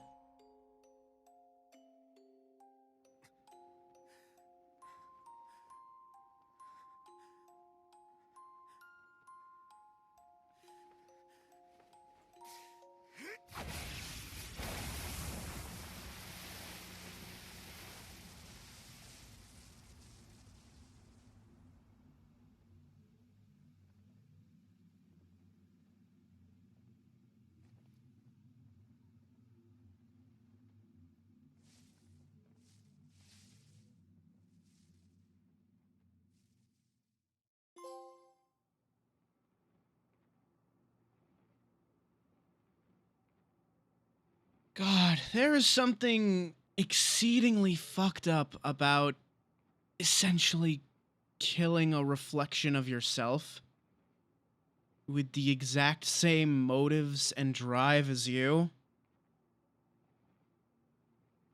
I need a second to just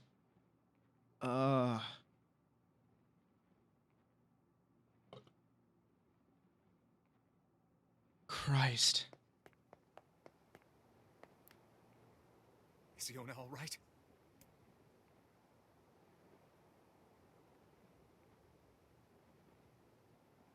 Oh God, no. Oh, please, the girl is fine. Vice?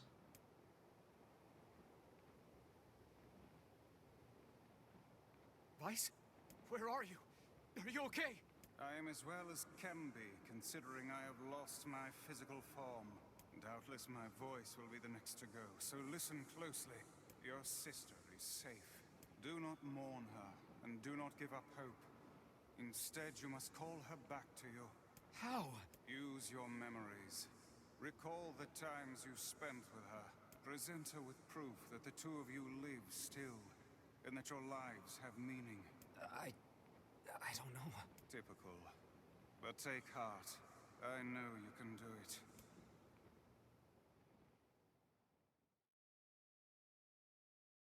What's my favorite food?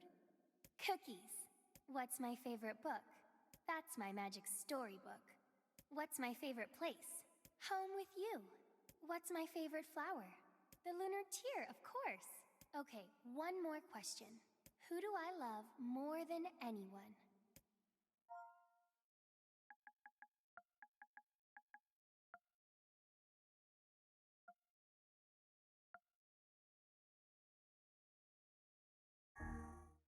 God damn it.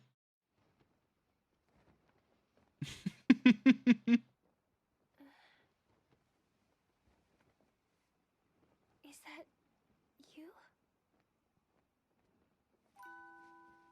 Yona.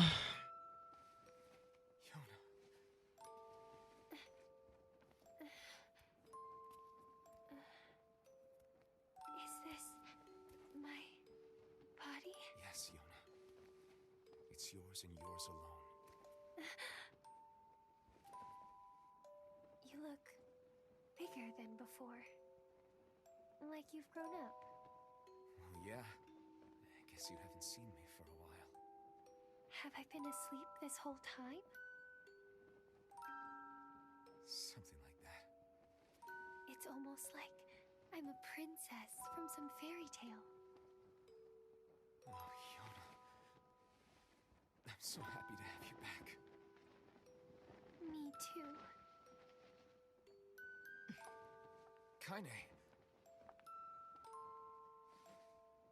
You and your sister, you have a good life, Kay? Where are you gonna go? Guess I'll... You could stay with us, you know. Thanks, but I'll pass. You know how it is. I got my own shit to take care of. What do you mean? Personal shit, alright? Anyway, take it easy, yeah? Kaine. Hey, look. It's beautiful.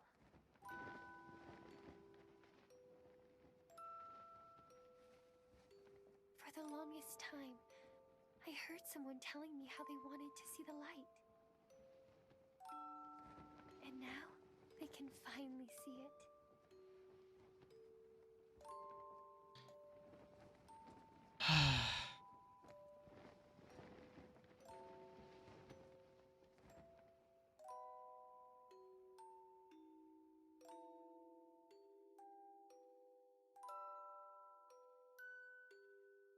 Yeah, I would have lost a lot of meaning if I used some stupid name.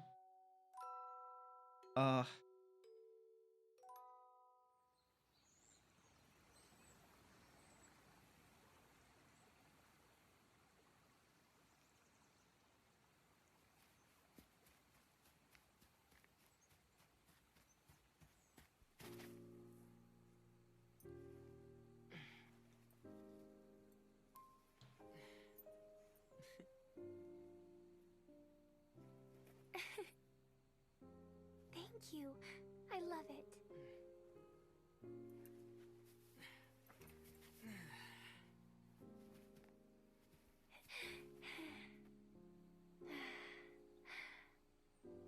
It's so sunny today. Yeah, it sure is.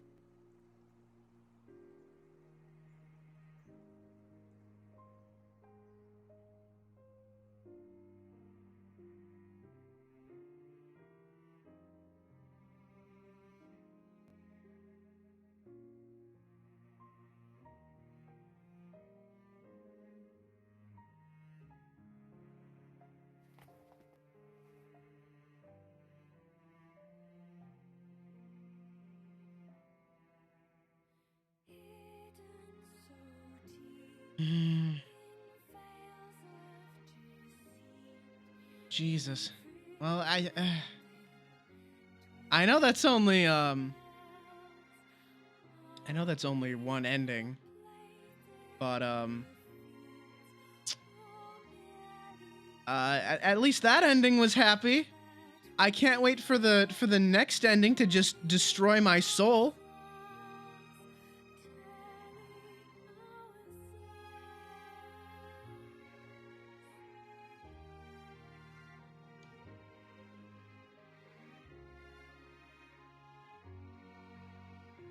Oh, I see, I see. Yeah, I figured it was probably Nier.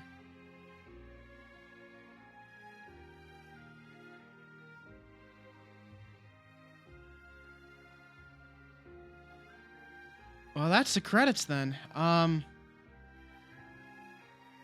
Yeah, Jesus. Well, first ending, pretty happy ending, it seems like, mostly. Yeah, the credits are in alphabetical order. I noticed that. That's different. I wonder why that is.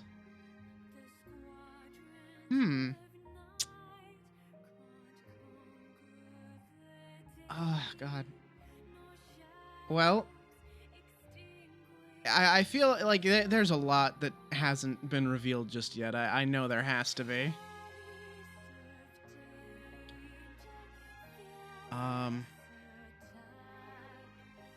Because there's a good deal of like after I finish this game, I should probably go back and replay Automata, because or at least the end of Automata where it ties back into Nier, because Kira Buckland question mark question mark question mark. Kira Buckland, you don't know what they did? Kyle McCarley? Huh? Why are there people with question marks next to their names? Wait a minute.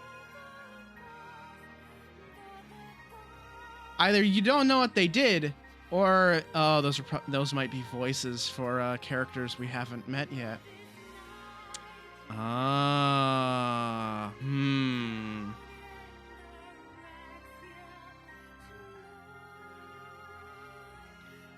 But yeah, I know like the end of Automata ties back to the original Nier, so I should probably go back and replay Automata, and you know, I'll get a better idea of how it all fits together.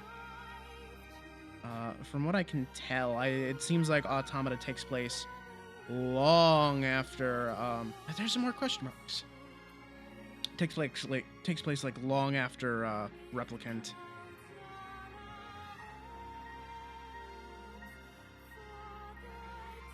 8,000 years. Yeah, that sounds about right.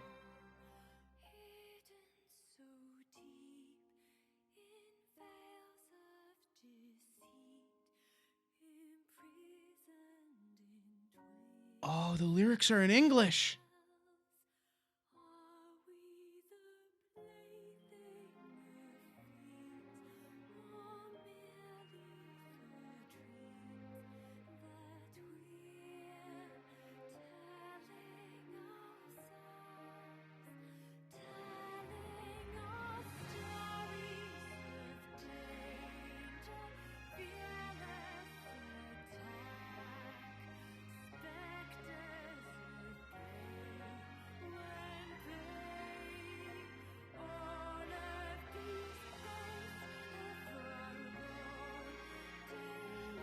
Yep. Yeah, humanity kind of fucked itself, but in my defense, humanity shouldn't have created sentient shells for themselves. That was probably a bad fucking idea. Like you didn't make shells for yourself. You made Humans 2, the sequel.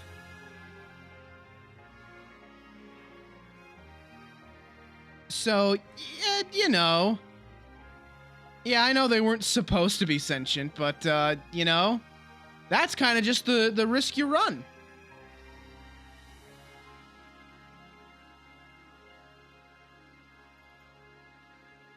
Like, oops, you fucked up. They're sentient.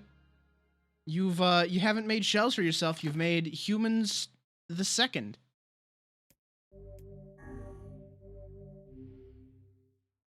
Yep, ending A.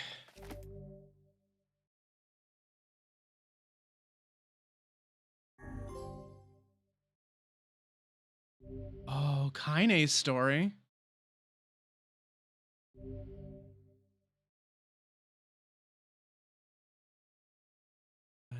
Progressing through a departed mother's diary. Change music.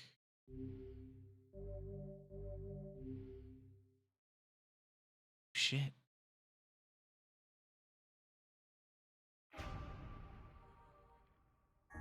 Let's go. Ow, I only been going for 2 hours. I'm rolling right into this.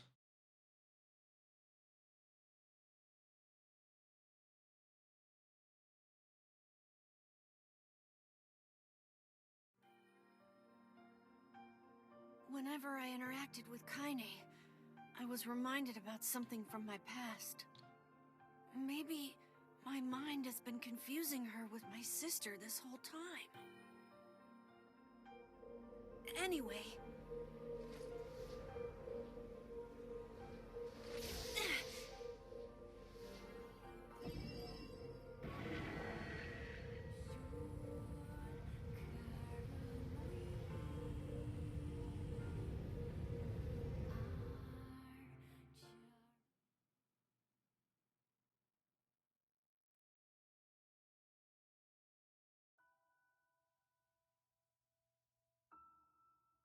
A small change at parts? Uh-huh.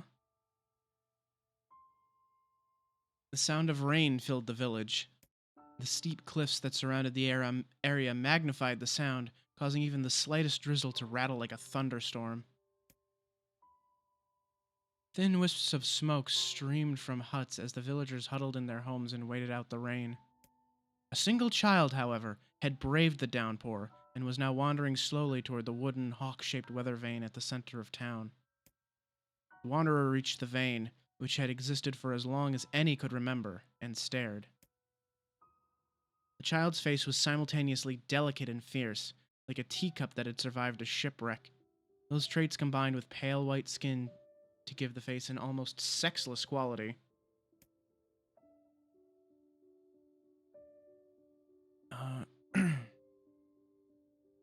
If the beak turns east, I go home. It stays west, then I... The child blinked. Rain slowly dripped down the young one's short hair and began its long descent to the ground. Come on. Come on.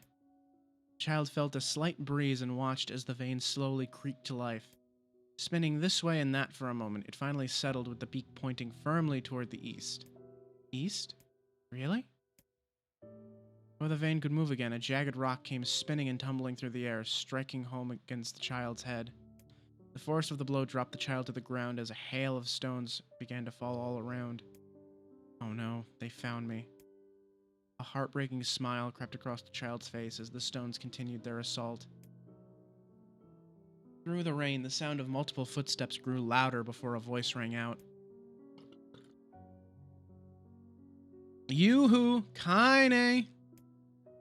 The voice belonged to Demo, worst of all the bullies in the area. As Kaine struggled to stand, a final stone came skittering through the mud and bounced against her foot. Blood oozed from a cut above her eye and blurred her vision, but she could make out the shapes of Demo and his usual gang of idiots. The boy seemed taken aback for a moment by Kaine's seeming indifference to the blood dripping from her face, but quickly regained his bravado. What's up, freak? You like the rain? You like getting all wet? Or did you finally decide to run away from home? Though she knew it was futile, Kaine turned to leave. Before she could get more than a few steps, the other children scrambled to surround her, cruelty burning in their eyes. Kaine knew those were not the only eyes on her. The tormentor's parents watched from the safety of their homes. She was attuned to the sensation. It was one she had experienced many times before. While some villagers simply turned a blind eye to the actions of their children, many encouraged it openly. In a society ruled by superstition and fear, Kaine was something to be hated and, if possible, destroyed. I didn't say you could leave, freak. Demo's words chewed at her like a worm through an apple. He can't hurt me, she lied to herself. Be strong, be brave. He can't hurt me. He can't hurt me. He can't hurt... Oh, look, the little freak is gonna cry. What's wrong? Are you sad everyone hates you and wants you dead? Kaine prayed for the rain to flood down and carry her away from a world that seemed to have no place for her. But if there were gods, they chose to ignore her. As Demo crept ever closer, the clouds began to thin and the rain slowed. Even the weather hates me. I'm useless, a failure. Wish Demo's rock had taken my head off. Kaine couldn't meet Demo's leering gaze. She lowered her eyes and stared at the muddy ground below. The bully moved forward until he was inches away. She could smell the scent of old meat on his breath. The boy grabbed Kaine's face with thick fingers and he yanked it upward. She tried to turn away, but he forced her gaze back and jammed his thumb against her eyelid to pry it open. Show me. No. Did you just say no? You don't get to say no to me. No one says no to me. Not even taking his attention from Kaine, he called to his cohorts. Come on, guys, let's give the freak what she deserves. As soon as Demo finished, kicks and blows began to rain down upon Kaine. Demo paused, still grinning, as Kaine curled into a ball and tried to make the pain stop. I don't get you, freak. What you acting like a girl for, huh? Everyone knows what you really... Oh, no. Kaine ignored the question, choosing instead to stare at the weather vane. It continued to point east as if supremely confident about the future it had chosen for her. Go home? Yeah, that's a funny joke for someone with dead parents and no home to go to. Freak, chanted the children. Freak, freak, freak. Kaine closed her eyes and listened to the rain, waiting for the pain to start again. As the clutching hands of the village children closed around her, she bent her mind to the sound of the rain, letting it become her world entire. The rain fell, but the pain never came. Only when the laughter of her tormentors turned to terrified cries did she dare open a single blood-caked eye. Kaine was shocked to see Demo sprawled on the ground, holding his head and screaming in pain. She could see blood welling from spaces between his fat, twisted fingers. Oh my god, he's crying. He's actually crying! Deprived of their leader, the other children glanced back and forth between themselves, as if waiting for someone to step forward and take charge. When no savior emerged, they began an uneasy shuffle away from Kaine. But the young girl was the least of their concerns. Instead, their attention was wrapped on the ancient woman standing a few feet away. After struggling for breath for a moment, she finally spoke in a voice thick with rage. Hurts like a bitch, don't it? Now I suggest you scatter before I throw another one. If any of you little bastards ever touch my Kaine again, I'll do far worse than throw a rock. You can count on it. The old woman crouched down and gently touched the hand Demo was using to cover the wound. Before he could think to protest, she ground her palm into the wound and twisted back and forth.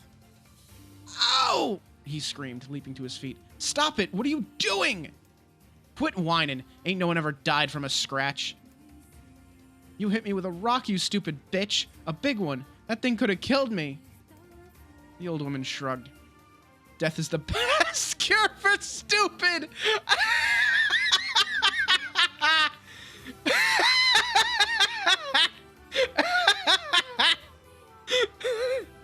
God fucking bless.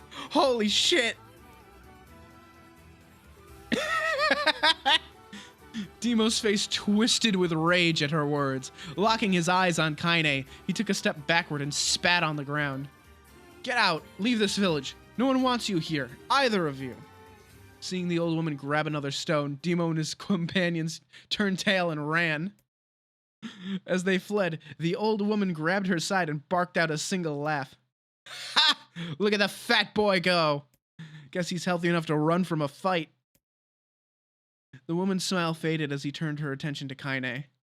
Kneeling down, she removed her shawl and placed it around the young girl's shoulders, then produced a cloth from the folds of her dress and began blotting the blood on her forehead.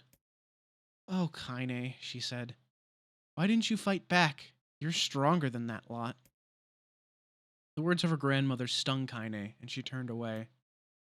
Don't be nice to me, she said. I don't deserve it. Nothing matters anymore.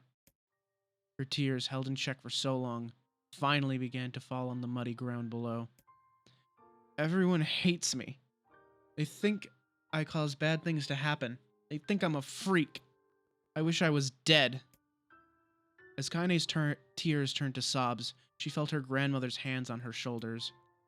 Despite her advanced age and diminutive size, she was a woman of surprising strength, and Kaine found herself unable to turn away. Don't talk like that, girl. It's a river wide and deep that flows between the realms of this world and the next, and it grants no mercy to any that attempt the crossing. You got a duty to fight until your last breath. Understand? The old woman tightened her grip and tried to still the tremor in her voice. You know the pain of losing someone close to you, Kaine. You know because you survived it. As the words hit home, Kaine was struck by the force of her love for the old woman. As a young child, she didn't even know of her grandmother, but when her parents died, the woman quickly accepted her as her own. Grandma, as Kaine called her, was cunning, vulgar, and quick to violence, and their first few years together had not been easy. But with each year that passed, Kaine and her grandmother had grown closer. However, it was only now, sitting in the mud with tears and blood caking her face, that Kaine truly understood the depths of her affection. Here was a woman who had seen hard times, who had seen death, who had fought through all these things and somehow emerged on the other side. If anyone could understand Kaine's pain and loneliness, it was her.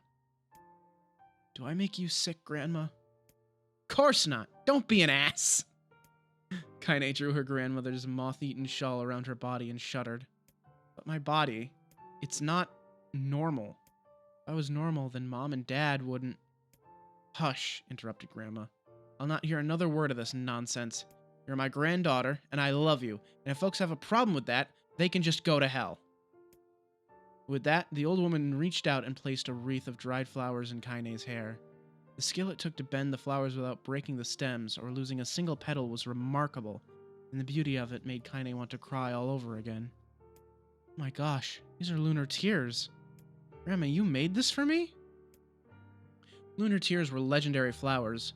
Most people could live their entire lives without ever seeing one, and yet her grandmother had somehow collected a dozen or more. Kaine reached up and touched the wreath as if she couldn't believe it was real. Where did you find these? Just stumbled on them while I was out doing the shopping. The old woman turned away as she spoke, leading Kaine to suspect that the search had been much more difficult than she was letting on. The pains she took to construct the ornament, let alone track down the flowers used in its construction, made Kaine's heart hurt. She reached up and gently adjusted the wreath, admiring the way it felt between her fingers. Didn't quite turn out right, said her grandmother as she squinted at it.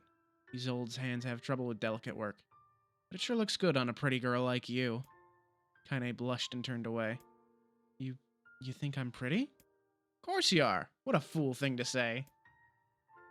Thank you, Grandma. Her grandmother smiled. We're gonna be fine, you and me, she said. As long as we got each other, we'll be just fine.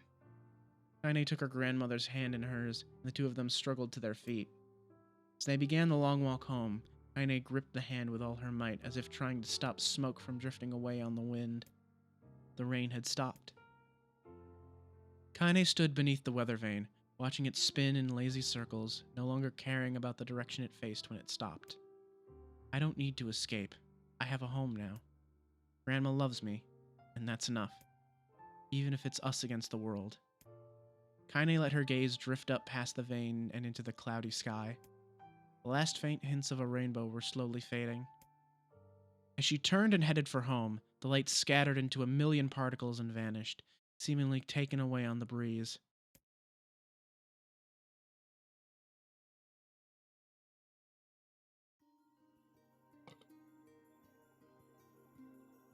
Oh, you weren't kidding. There's a lot of reading here. In the distance, Kaine heard the steady sounds of an axe striking wood. The noise had a purposeful quality to it, as if she was hearing a master woodsman go about his work. The firewood being produced, however, was as far from a work of art as could be. Pieces of every shape and size were being flung about a barren yard with wild abandon. Anyone trying to stack such wood would probably die of frustration before the job was through.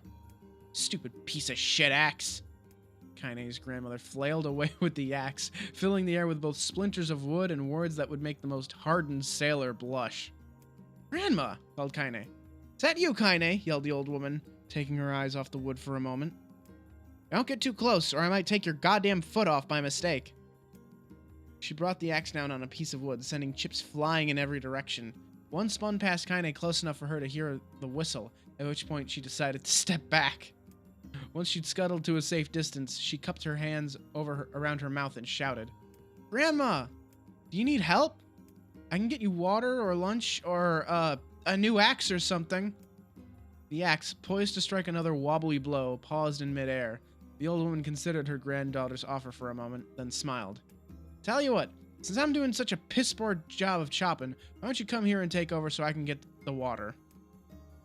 Shades have been restless lately, and I don't want you running into one of them bastards. Relinquishing the axe, her mother picked up a long pole with wooden buckets on either end. Gathering water was by far the more difficult of the two jobs, but Kaine knew better than to complain. Once Grandma's mind was set, there was no changing it. Kaine did her best to help with the chores, but Grandma took every task that required travel to the village. Though she had a long list of plausible excuses, Kaine knew the real reason. She didn't want her granddaughter to be taunted and harassed by the villagers.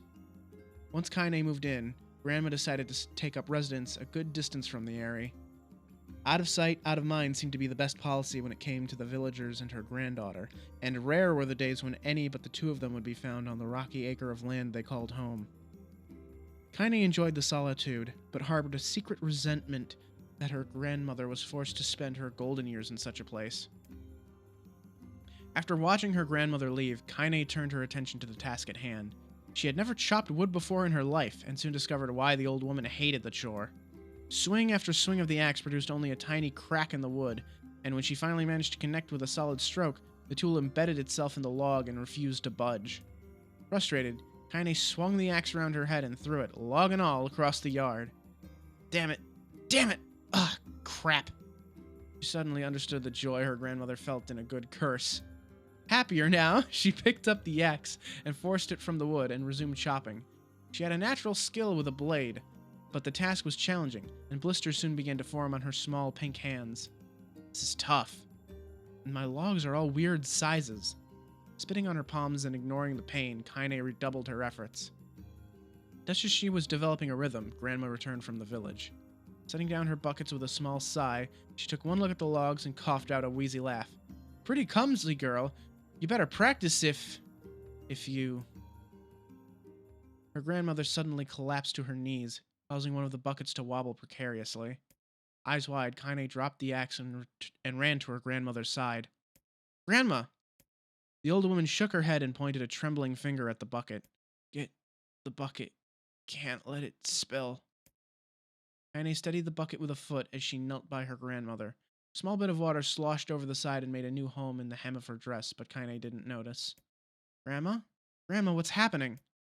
Crazed with panic, she grabbed her grandmother by the shoulders and shook. After a moment, the woman lifted her arms and batted Kaine away. Stop that! Just stop! She cried, breathing heavily. It ain't like I'm dying. Just tired from the trip is all. Kaine desperately wanted to believe her, but one look at the old woman's shaking hands and worn face told her more than words ever could. Her grandmother had lived a long, hard life, and it seemed the bill was finally coming due. The time when her grandmother watched over Kaine was ending. Sooner than either of them had feared, the positions would be reversed. Next morning, Kaine came to the side of her grandmother's bed and took her wrinkled hand. Grandma, you're sick, and you need medicine. I'm going to the village. The old woman shook her head and tried to rise, but Kaine gently pushed her down. It's all right. I'll be fine. Her grandmother fixed her with a gaze that could melt steel. After what seemed an eternity, she finally lowered her eyes and sighed. Well, I don't like it, goddammit. I guess I should quit being so stubborn and let you grow up. The old woman watched as Kaine strapped on her boots and made her way down the road to the village. Hours later, an unseen sun made its way across the dark and rainy sky. She was still watching. Kaine moved at a brisk pace, checking her pockets every few minutes to make sure the money her grandmother gave her was still there. Every noise caused her to spin on her heels, making sure she wasn't being stalked by a shade, or worse, Demo and his gang. But she encountered neither tormentors nor shades, and Kaine finally found herself at the entrance to the village. Few adults she could see glanced sideways at her, then mothered to each other behind raised hands before slinking away into the shadows. Her heart racing, Kaine took a series of rapid, shallow breaths and tried to calm herself. I have to prove myself. I have to help Grandma. I have to be strong. She chanted those words to herself over and over as she slowly made her way. Finally, her eyes settled on a rotund older woman who was angrily waving her arms in the air and telling anyone who would listen exactly what she thought of Kaine's presence. Hey lady, said Kaine with a bravado she did not feel. Where's the apothecary? The woman's flabby cheeks shook in bewildered anger. How dare this thing speak to me, they seemed to say.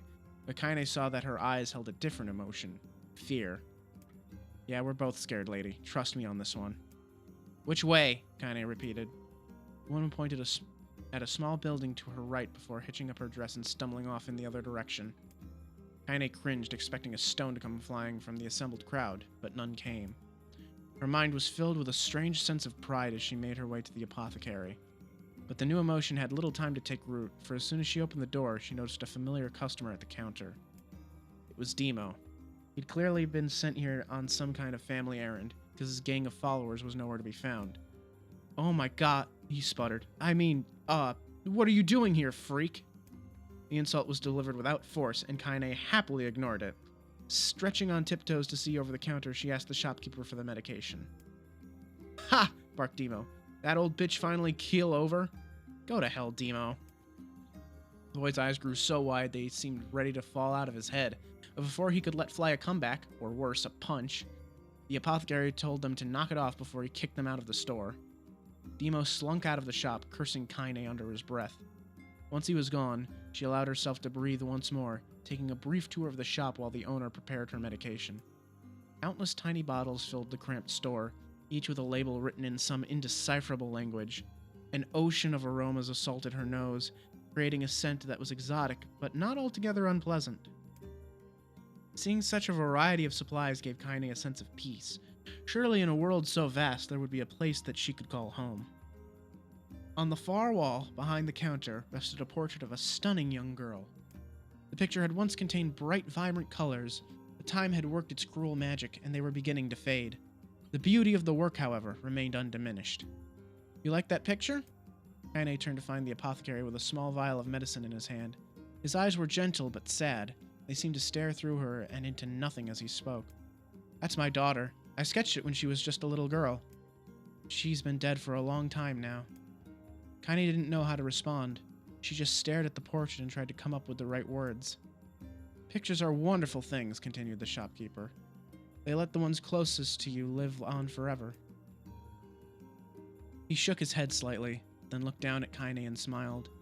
Handing her the medicine, he reached into his sizable green apron and produced a handful of old wax crayons. You should have these. There's no one left that I wish to draw. Kaine took an instinctive step back, causing the shopkeeper's face to darken. Yes, I've heard the rumors about you, he said. It's a small village, and word travels quickly. Between you and me, I'm not sure which of them to believe, but I also don't think they matter much. I know your grandmother, Kali, and I think the way she was driven out of this town is just deplorable. Grandma's name is Kali? Thought Kaine suddenly. She was still mulling this new fact over in her mind as she reached out and gently took the crayons from the apothecary's hands. Your grandmother is an old friend of mine, he said as Kaine scooted away yet again, and I owe her much. I wager she would like it if you drew a picture of her. Yes, I think she would like that very much. Kaine murmured a quiet agreement, but inside her heart was bursting. Never before had a villager treated her with anything but complete contempt. It was a tiny, almost imperceptible step, but it was a step nonetheless. And with enough tiny steps, she might one day discover the rest of the world. When Kaine returned home, she found her grandmother asleep in her bed. Her feet were blackened and raw, even bleeding a bit in places, leading Kaine to think that she had been pacing around the room until exhaustion finally caught up with her. She placed the medicine by her grandmother's pillow and turned to leave, found the old woman's hand clasped around her arm. Back already, are you? Asked her grandmother with a yawn. Come here, let me have a look at you. Grandma sat up and examined Kaine from head to toe. Finally satisfied that nothing terrible had befallen her grandchild, she leaned back and allowed herself to relax. Well, how was it? Those bastards give you any trouble? It was kind of fun, said Kaine with a small smile. No, seriously, it was. Fun, eh? Asked her grandmother in a voice which implied she believed anything but. Uh-huh. So anytime you need me to run an errand, just let me know. As she spoke, Kaine removed the crayons from her pocket. After a brief explanation of their source, she informed her grandmother that she was going to sketch her portrait. A portrait of me? Ridiculous. No one wants to stare at a wrinkled old crone. But Grandma, it'll make you live forever. Horse shit, said her grandmother, throwing back the sheet from her bed. Living forever would just piss me off. Now put those crayons away and help with dinner. But Kaine would not relent, and in the end, Grandma found herself leaning against the wall of their house as if posing for a master artist. Kaine took up the crayons, eyed her subject carefully, and set to work. Just as her grandmother was about to nod off, Kaine finished the piece. After staring at it for a bit, she released it from her grip and let it slowly drift to the floor. It's terrible. It doesn't look like you at all. I'm sorry, Grandma. I thought the crayons would, make drawing easy or something. The old woman's eyes narrowed at her granddaughter's disappointment. Let me be the judge of that, she said, ignoring the pain in her back and reaching for the paper. The sketch could have been a person's face. It also could have been a boulder, a lump of clay, or an incredibly misshapen loaf of bread, all rendered in a chaotic array of colors. The old woman stared at the picture for a long time, then slowly wheezed out a laugh. Oh, Kaine, she said between laughter. You truly are my blood. You're as clumsy as me, and I love it. But, hush, I won't hear any more bull about how ugly you think it is. It came from the heart, and I'll treasure it always. True to her word, the old woman gave the picture a place of honor above the kitchen table. In the days that followed, Kaine would often catch her staring at the portrait with a strange smile on her face. an action she interpreted as silent, mocking laughter. A week later, Kaine could stand it no more and asked her grandmother to take the artwork down. Posh, said the old woman. I'll take this down when they roll me in my shroud. She pondered this for a bit, then turned to Kaine and dropped to one knee. Listen to me, girl. Seeing this picture makes me happy in a way I've never felt before. And it makes me want to go on, so that someday you can feel the same happiness. It was a moment that burned itself in Kaine's memory. A perfect blend of pride and love and joy that came together to form a lifelong remembrance. She swore to never forget this moment, to never forget the old woman who had made her place in the world possible. Time moves on. People and memories move in and out of a life like ghosts passing through a hall. But this moment will be different, Kaine swore, because I will remember it forever. Forever.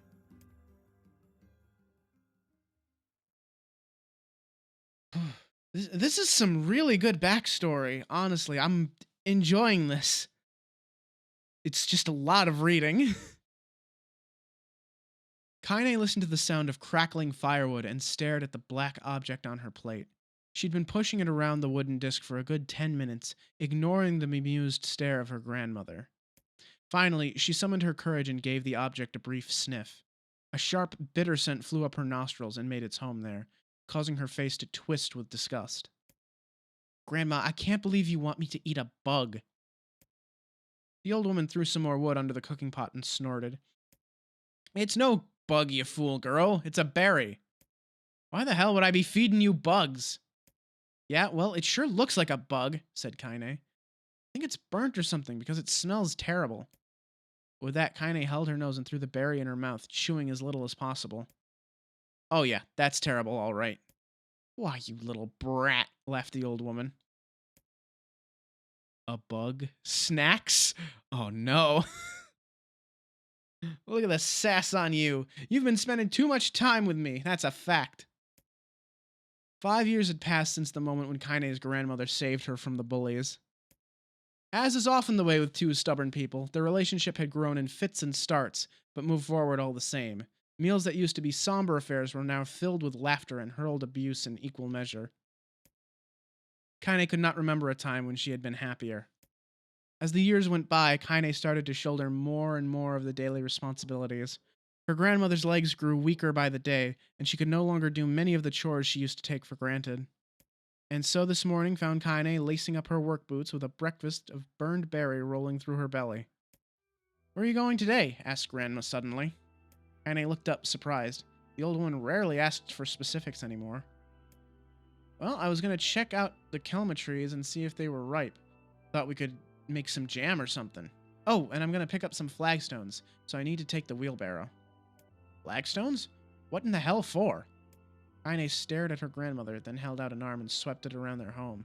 Constructed mostly of cloth, rope, and rubble, the old place sagged like a boxer in the final round. Grandma, a dying cat could chew through this house. I'm going to build a stone wall so we have some protection. The old woman laughed, exposing her toothless grin to the world. God damn, girl. If a bunch of thieves want to ransack this old place, let them come. We got nothing worth stealing anyway. I'm not worried about thieves. I'm worried about shades. People saw one west of the village yesterday. The old woman tilted her head and stared at her granddaughter. Well, shoot. I don't know why you have to do it today. We can worry about it some other... Grandma, no. If I don't go to the kelma trees, we won't eat tonight. You know that. A confused expression passed across the old woman's face, and for a moment she felt she was a small child lost at a carnival. Yes, she said after a bit. Yes, of course, you're right. I'm sorry, Kaine. Lately it seems my mind is... She didn't finish the thought, instead walking over to her nightstand and gently taking the wreath of lunar tears from the drawer. The flower's petals had aged to a brilliant whiteness, and Kaine thought it was more beautiful now than the day she first received it. You're going to be a true woman soon, Grandma said as she placed the flowers in the girl's hair. So that means less chatter about shades and building defensive walls, and more talk about how beautiful you've become. Annoyed, Kaine reached up to remove the garland, but the look on her grandmother's face stopped her hand. You're a beautiful thing, said the old woman, and there ain't another like you in all the world. I'm very proud of you. Okay, Grandma, that's enough goddamn compliments for one day. Such a mouth on you! Where did that come from? Gee, I wonder. I'll teach you to sass me, girl, yelled Grandma.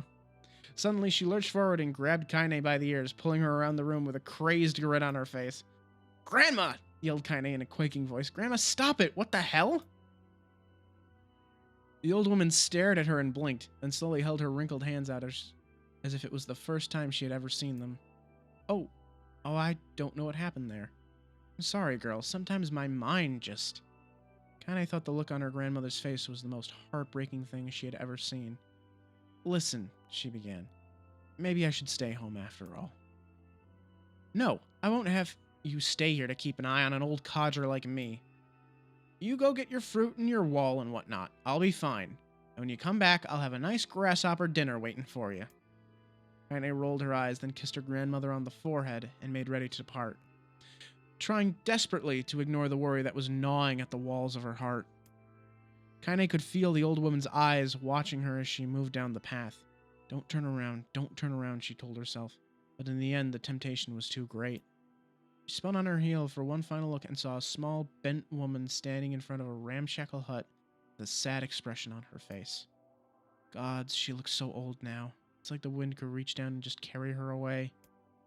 Kaine worried about her grandmother all day, causing her work to suffer. What little fruit she could collect was tossed carelessly into the wheelbarrow, and she only found a couple of stones before losing interest in the project. Finally, as dusk approached, she decided to call it a day.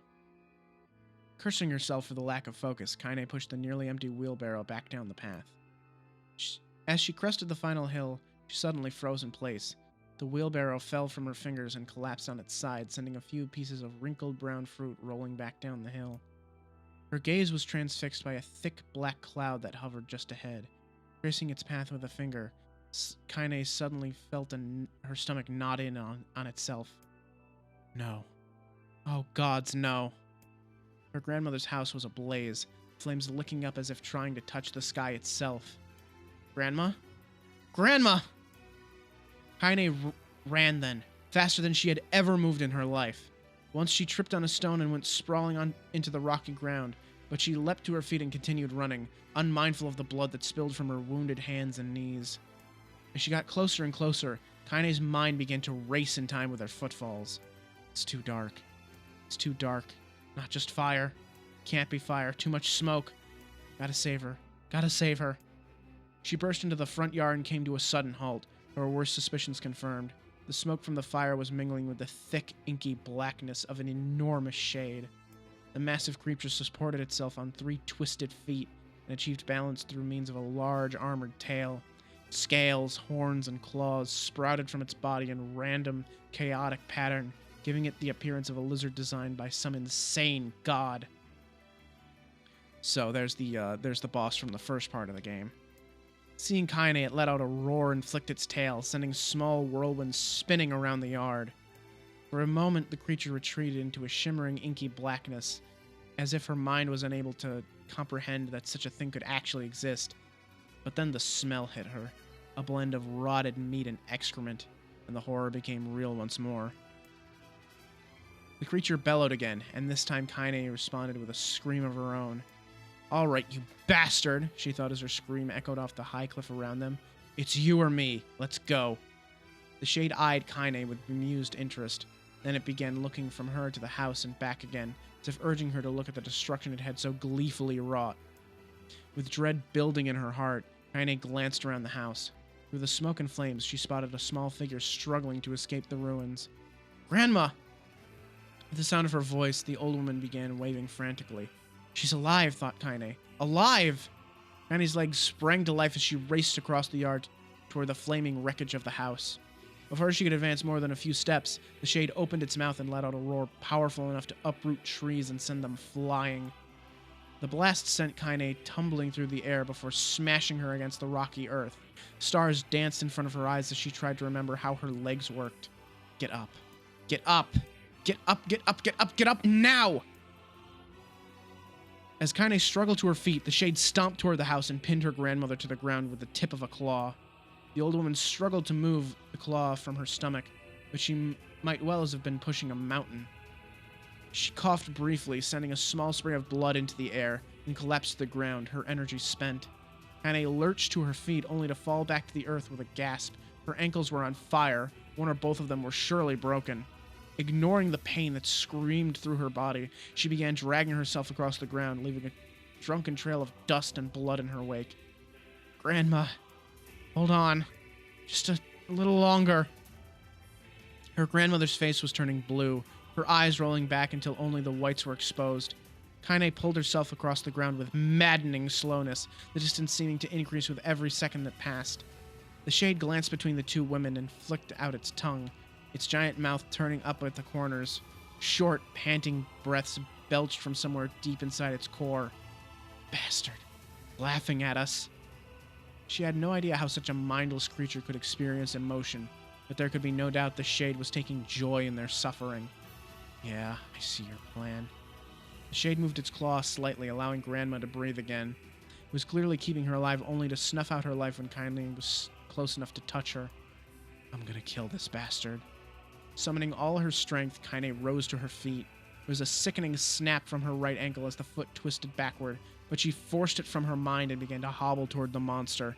Pulling a small knife from the pouch at her waist, she leapt on the foot that pinned her grandmother and plunged the weapon deep. Give her back! She screamed. Give her back to me! It was like stabbing a rock. After a few swipes, the knife broke at the hilt with a dull snap. The shade panted laughter again, then raised its tail and sent it rushing through the air toward the young girl that was latched to its foot. Kaine never had a chance. The tail struck her square in the chest and sent her crashing into the burning wreckage of the home. As she lay on the ground with blood pouring from multiple wounds, a small, weak voice spoke up. Kaine? Kaine's vision blurred, but she forced herself to focus on the sound. Finally, her eyes cleared enough for her to make out her grandmother's hands reaching out to her through the smoke. Grandma? Kaine, you gotta run. You can't best this one. Kaine grabbed the hands and held on with all her strength. Grandma, come on. We have to go. The old woman coughed loudly. One of her hands, slick with blood, slipped from Kaine's grasp and thumped to the ground below. Grandma, no. No! I said run, goddammit. You have to live. You have to get through. The thought would stay forever unfinished. Before she could say another word, the shade's clawed foot descended, smashing through the remains of the roof and down upon the shattered figure of the old woman. Blood oozed from gaps in the creature's toes as the terrible, putrid smell assaulted Kaine's nose once again. She stared at the foot, dumbfounded, convinced that what she was seeing could not possibly be real. When the creature finally lifted its appendage, all that remained underneath was a twisted, unrecognizable mass of rubble and red. Her grandmother was gone. Kaine blinked, trying to feel the hands which had been in hers just a moment before. For a fleeting instant, she could remember the warmth of that embrace, the trembling of the fingers, but then the sensation drifted away on the breeze and was gone. Memories flashed through Kaine's mind, one after the other, faster and faster, until it became a meaningless jangle of noise. Kaine screamed then, a thunderous sound that echoed off the cliffs and seemed to roll away forever. The shade eased forward, black ichor pouring from its mouth and dissolving into smoke on the ground below. The earth shook with every step as it crept toward its prey. Kaine's body slowly rose as if controlled by a mad puppet master. Her arms and legs were bent at impossible angles, her head lolled dangerously to the side, yet somehow she managed to stand. Staring at the shade, her eyes began to glow with a deep, red fire. The creature, so confident just moments before, took a slow, hesitant step backward, trying to discern if this broken human could possibly pose a threat. Kaine seized the moment. Laughing like a madwoman, she leapt into the air and plunged the shattered hilt of her knife deep into the leg of the shade. The shade shook Kaine off like a fly, sending her crashing to the earth once again. Her chest rose and fell slowly, as if a great weight were resting on it. Moist sounds of pain echoed through her mind. Something warm and thick oozed from her ears. Is that blood? Think it is. Think I'm bleeding to death. No, can't die. Grandma told me to live. Deep inside Kaine's mind, something finally broke. The sound, the pain, the smoke and flames, all of it faded away until all that remained was a single incantation repeated over and over again. Kill it. Kill it. Kill it. Kill it. Kill it. Kill it. Kill it. Kill it! Kill it now! As the spark that was Kaine slowly began to flicker and die, she felt her desire to kill and her desire to live blend into one. The distance between heartbeats grew longer and longer and longer.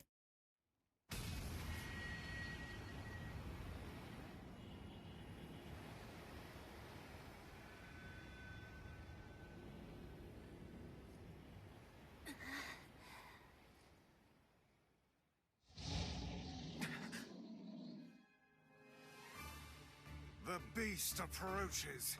Damn. I know.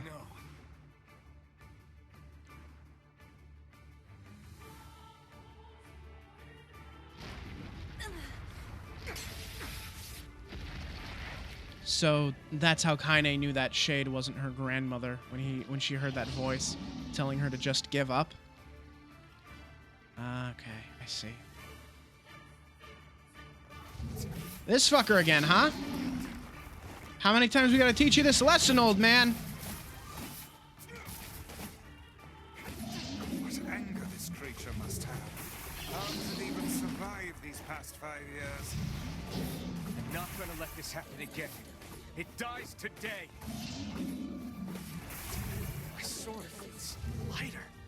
It's not the blade, but the skill of the user. Strike it down. Jesus Christ, what a fucking backstory though, damn.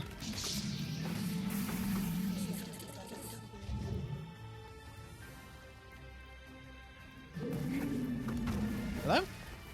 Oh, there it is. I was gonna say, hello? I'm pretty sure I finished it. There we go.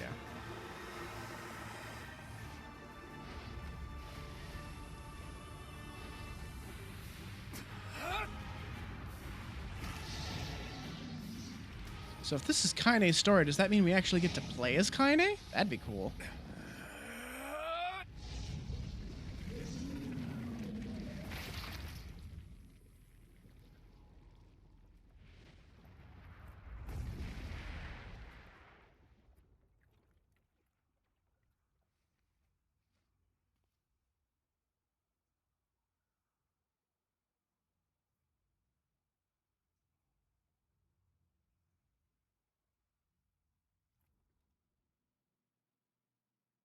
Oh, more dreams. God damn it.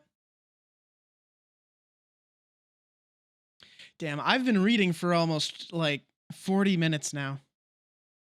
Gently, weakly, softly.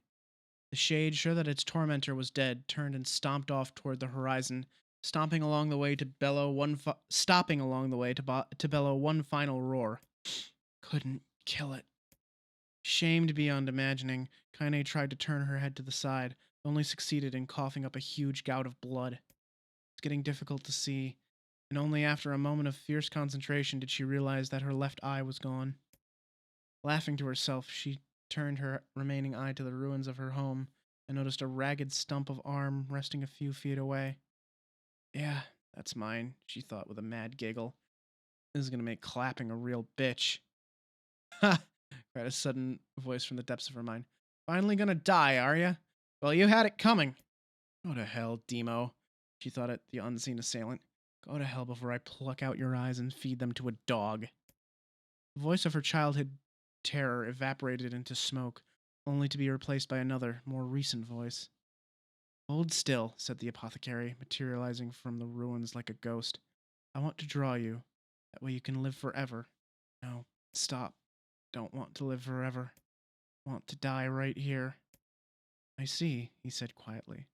Well, if that's what you want. The spectral shopkeeper fluttered in and out of existence for a moment, then produced a piece of paper and sketched quickly. After a few seconds, he turned the page to Kaine and smiled. Since you rejected my offer, I decided to draw someone else. It was a picture of her grandmother, real as life. Kaine opened her mouth to thank the man, but stopped as the picture began to blacken in the middle. Before she could say anything, dozens of multi-legged insects began to swarm across the image, tearing at it with sharpened pincers. Stop. No. Don't hurt that picture. Kaine reached out with her remaining arm and waved futilely at the air. To her surprise, the insects fell off the picture and to the ground below, where they vanished into tiny black tendrils of smoke. Relieved, Kaine turned her good eye back to the picture, only to open her mouth in a silent scream. The sketch now showed her grandmother as she truly was, a smashed, unrecognizable lump of nothing. The apothecary smiled, then broke into a jolly dance. "See that?" he cried as he danced his jig. "It's perfect now. She looks just like you. Ha-cha-cha-cha!" I look like that? Oh, God. Oh, God, I'm gonna die. I'm gonna die. Drowning in despair, Kaine laid her head back in the mud and smoke of her ruined house and waited for the end to come. But just before she let everything go, an unfamiliar voice began whispering in her ear. "Ain't you got a wish, sunshine?" The voice was vulgar and fierce at the same time, as if insanity had somehow found a way to take form. Kaine wanted to scream as the voice crawled under her skin, but her lungs refused to work. You know, a wish. Like a prayer or something? Why don't you get on your knees and start praying to heaven?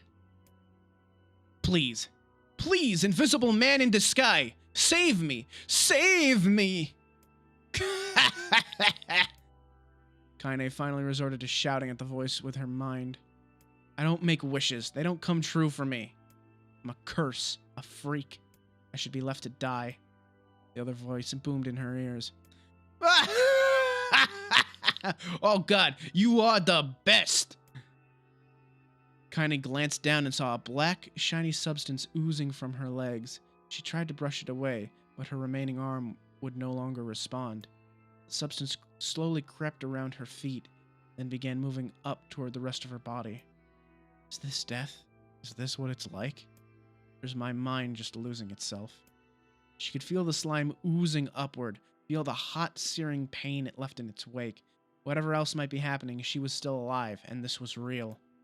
Come on! Let it go! Kaine tried to ignore the voice and concentrate on the pain, but the newcomer would have none of it. Don't ignore me, sunshine! You're ready to give up, ready to die, so why not let me have it? Have what? Your body! Come on, give it to me! Give it to me!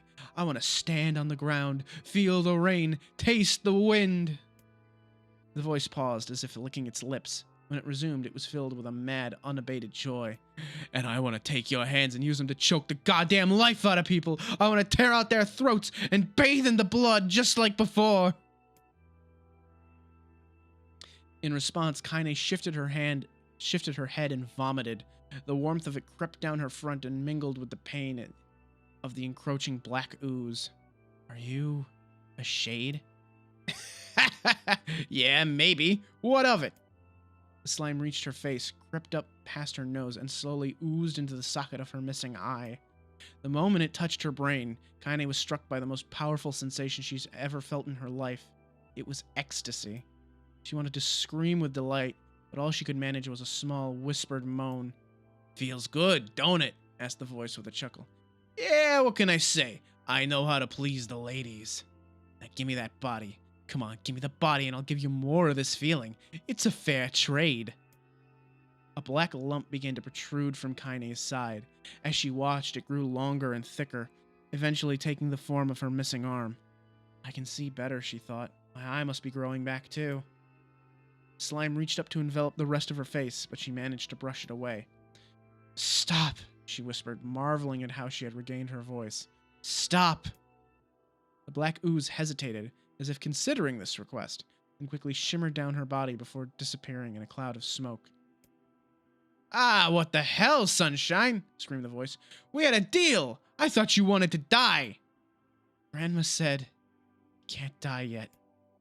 Brief image of her grandmother, bloodied and broken, flashed before her eyes. She saw the shade that had killed her and heard its mocking laughter, then closed her eyes and forced the image from her mind. Her whole body was quaking with rage. When she opened her eyes again, they burned bright red. That thing took my grandmother. I have to kill it before I die. Kaine glanced down and saw a mysterious pattern, the pattern of the shades, burn itself into her left arm. Well, I'll be damned, said the voice cheerfully. Look at that, sunshine. I think you and me are going to be good friends now. Kaine stared intently at her arm. The more emotional she felt, the more the letters seemed ready to puncture her skin and begin infecting the rest of her body. The arm clearly had a will of its own now. Stop. Gotta stop. Holding her left arm in her right, Kaine took a deep breath and tried to calm herself. Come on, don't fight it. Hate's my favorite dish, and I'm hungry. Go, feel the anger, burn with the fire of revenge, thirst for blood, then go out there and... Shut up. Shut up and get the hell out of my body. Your body? Oh, that's rich, Sunshine. Real rich. Look, why don't you just up and die so I can have this body all to myself? What do you say? I bet those buddies of yours in the area would love to see you dead. Kaine grabbed a nearby shard of glass and tried to saw off the shade-infected portion of her side. Before she could, her darkened left arm grabbed the right wrist, crushing it. Kaine screamed and dropped the shard as the sound of bone crunching on bone filled the air. Stupid idiot girl. You're possessed now, Sunshine, and there ain't no going back. The voice laughed again, a loud, long wail that seemed to go on without end. Possessed? Yeah, possessed. You and me? We got what you might call a timeshare arrangement. Remember how folks used to think you were a freak? Well, wait till they get a load of you now. Kaine looked up, tears in her eyes. The sky seemed smaller somehow, darker. Is this because of that shade? Is this how they see the world? So, listen. I know this whole possession thing is a bit sudden, but it ain't all that bad. There's plenty in it for you, too. I'm a very powerful creature, Sunshine, and now that power belongs to you. Got enemies? People you want to kill? I can make it happen. That little fat kid who kept picking on you? That big old shade that squashed your granny? We'll wrap them up in their own assholes. No more abuse for you, Sunshine. No more pain. Wait. You're a shade. Why would you help me kill another shade? What, you think I'm some kind of racist? Some killing snob? I don't give a good goddamn who you murder, honey pants. I just want to drink from the well. Kaine considered this as she struggled to her feet, the power of the shade coursing through her. The smoke from her house was drifting away with the wind, and she enjoyed the way the cool evening breeze felt on her new left arm. After a long pause, the voice spoke up again. So, how about it? You and me? We could have some good times together. Look, I'll even take care of the bloody part if you don't want. Fuck off, asshole. I'll handle the killing. Ah! Look at you go! Oh, Sunshine, we're gonna have so much fun! So listen, my name's Tyran, and if you ever need me, I'll just be hanging out of this piece of meat you call a heart. Now get to it. The more you kill, the more your heart turns rotten and sour. And I like rotten and sour. Kaine found herself nodding at the voice. Yeah, I think this can work. I'm gonna find that shade, and I'm gonna strangle it with its own guts. And when I'm done, I'm gonna do the same to you, Tyran. Count on it. Ha! I've shit bigger than you, so good luck with that. Oh, and hey, one more thing. Right now, you and me are sharing this body. But if you ever run out of hate, if you ever, go soft, then I'm gonna take over everything. So keep on killing, Sunshine, and watch your back. The voice grew fainter and gradually faded away, fading to somewhere deep inside Kaine herself. Kaine waited until she was sure the voice was gone, and waved her new left arm around a few times. It feels perfectly normal. It feels like mine. Desperately, she began poking and prodding at the new limb, determined to find something wrong with it. She didn't want to feel normal. That would mean the creature inside her had already won. I'm not a shade. I'm Kaine. Repeating this mantra in her mind, she slowly began digging through the rubble of her house, being careful to ignore a certain red-stained spot in the corner. Finally, after what seemed like an eternity of heartbreaking work, she found what she was looking for. It was the wreath of lunar tears. Though it had been through hell and back, the garland's petals were as bright as ever. Kaine started to place it in her hair, then slowly lowered the wreath and stared at it. I'm sorry, Grandma. I'm so sorry. I don't deserve to wear this anymore. I'm possessed, corrupted, a freak. This time, I don't think there's any going back. Holding the flowers to her heart, Kaine fell to the ground and sobbed. As night gradually lightened to dawn and the people of the area rose to their daily lives, she remained in that position, as if tears could somehow wash away the horror that now infected her world. Alive! Stay alive! Stay alive! Grandma. Kaine, you gotta live! You gotta come back to us! Jesus Christ.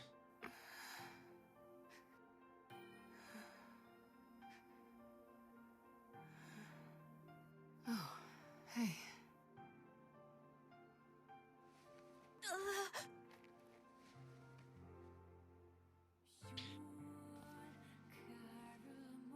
Yeah, just an hour or so of reading. Just about.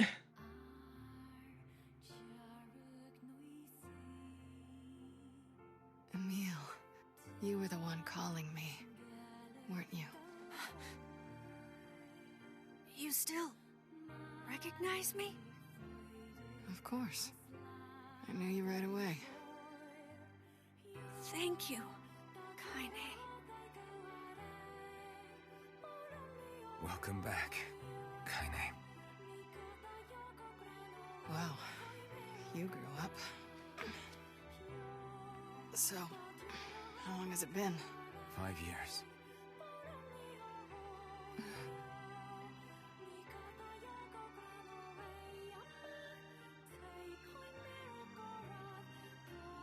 I love that. I love the way she looks at him like that. Shit. That's a long time. Any luck with Yona? We are still no closer to finding her. We need a way to locate the Shadow Lord. By the way, this is for you. Is that a lunar tear? It's not as good as your grandmother's, but I tried. No, it's great. Thank you.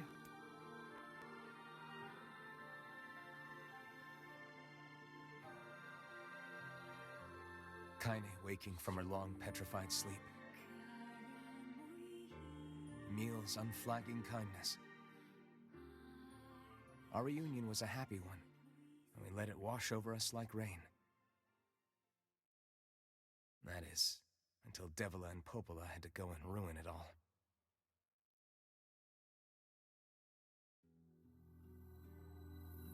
Are you kidding me? You can't be serious! Please, try to understand. People are tired and scared, and... This is crap. We can sleep outside. No one's sleeping outside. You and Kaine saved this village. And now they want to run you out? People are afraid of us. And really, I understand. I mean, look at me. As long as you're still with, right? I'm used... But...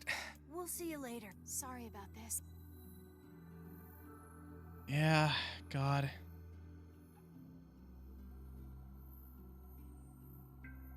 What is the matter? Kaine always sleeps outside.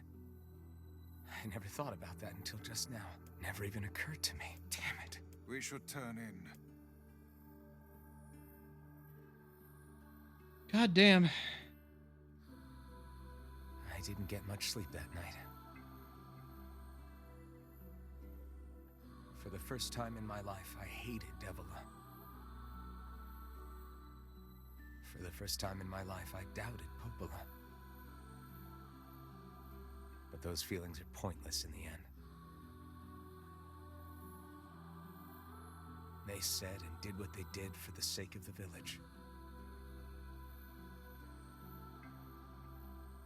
To protect it from the horror of the Shades.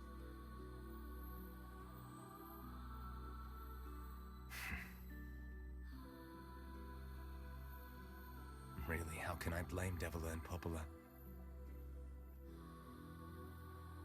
In the end, I'm just as bad.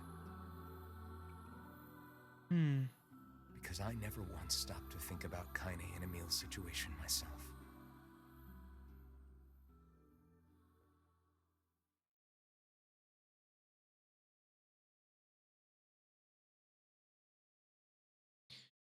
God damn.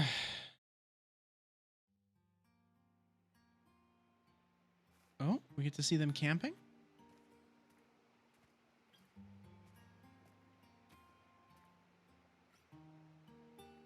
apologize to Kaine and Emil, but what good would that even do? I got a fire going. Wait. Good. I'm so happy to get to talk to you again, Kaine. Yeah, me too. I tried everything I could think of to save you, you know. I polished you with a special cloth. I poured warm water over you. Wait, you poured water on me? Yeah, but it didn't really do much except make you all shiny. Hey, Emil. Thanks for saving me. I guess you noticed how I look different now.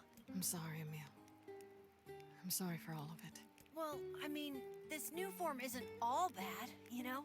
At least I can look at you when we talk, right? Hey, so why don't you tell me something about yourself? I'm not very interesting. Sorry. Come on, I just want to know you better. Please? Fine. This all happened when I was a kid. Before the whole shade possession thing. My body is different. And when the villagers found out about it, they started treating me like a freak. But one person, my grandmother, accepted me just as I was, no matter how bad things got. She gave me the strength to keep going. She's really special to you, huh? Yeah. Oh, hey! That gives me an idea. Since we cured your petrification, we should start looking for a way to cure your possession and my body. I know we can do it if we all work together. Heck, it'll probably be super easy. Let me guess. More warm water? Okay, can we just forget I told you about that? God, that's really sweet.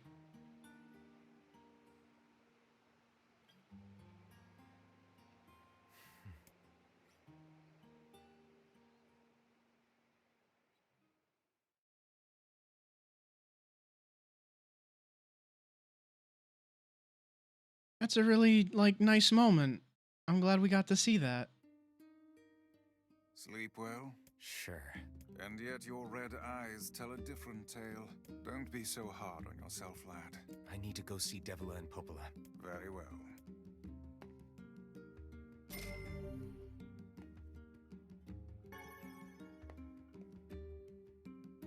What might that be? It's Mom's diary.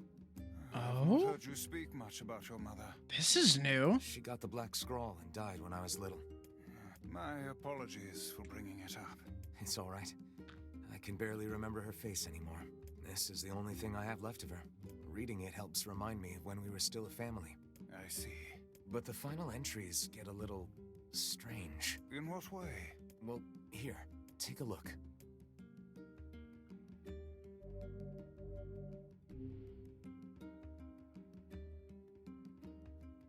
Oh, that's right. They told me this was Say there. This was unlocked. Can you not hear me?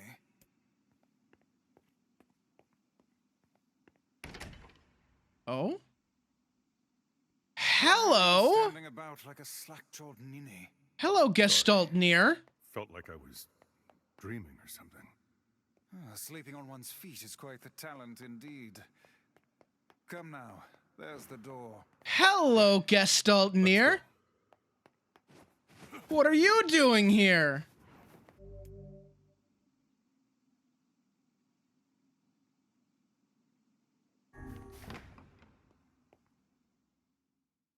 This is very unexpected.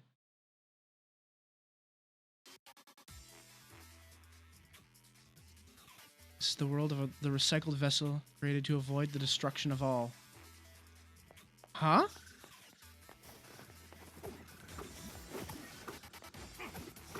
Ooh.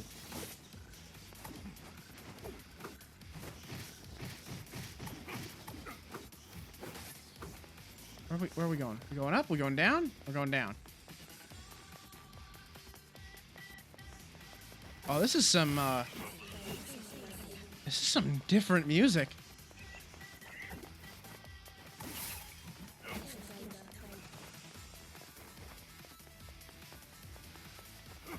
Yeah, I knew the pro tag in this version was the pro tag in the Japanese version, and we got Gestalt, which was like the this fella here. and that in this version, Yona is Nier's daughter, not her, not his little sister.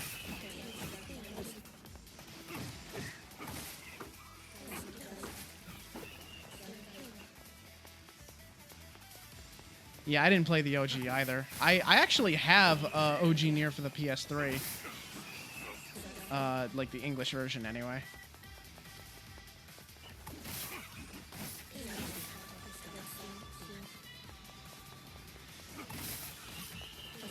Bunch of these little guys. How far down we gotta go? Here we go.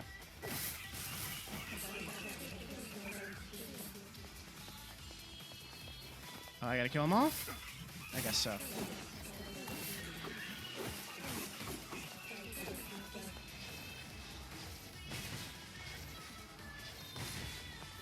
Oh. Back here. Ow. Where? Oh, you little bastard.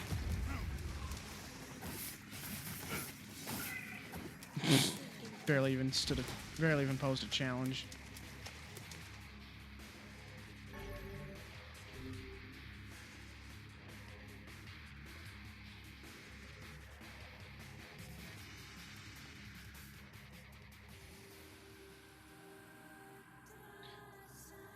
Book of False Truth.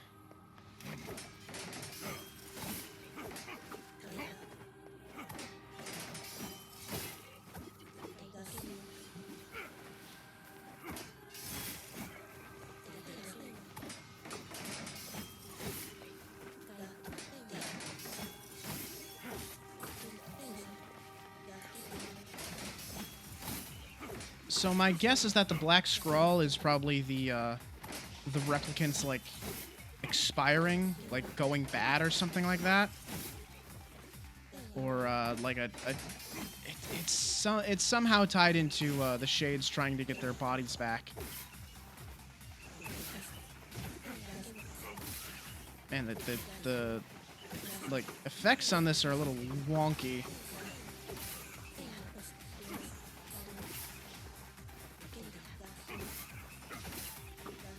Yeah, I would expect it to have some pretty big tonal differences between, like, you know, brother and father.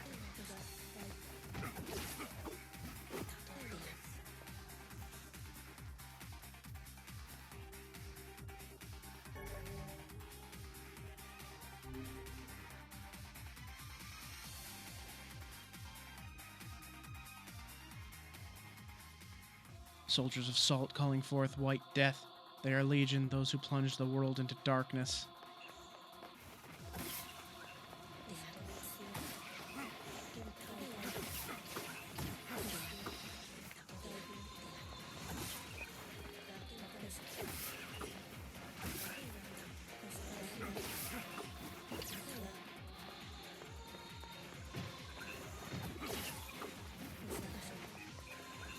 Yeah, so the White Death I know is it was caused by the one of the endings in Drakengard. I think Drakengard 3 leads into Drakengard 1, and then Drakengard 1 leads into Nier, if I'm remembering correctly. And then Drakengard 2 you just ignore because that was a completely different team.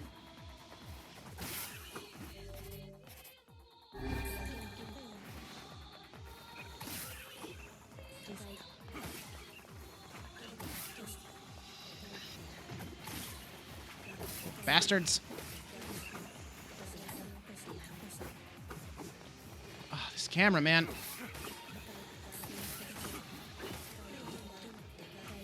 I swear sometimes this thing bites me at every turn.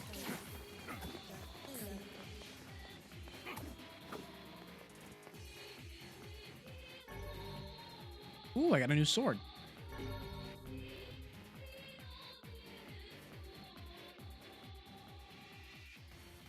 Dragon's corpse brought death to the world, delivering unto it the power of magic.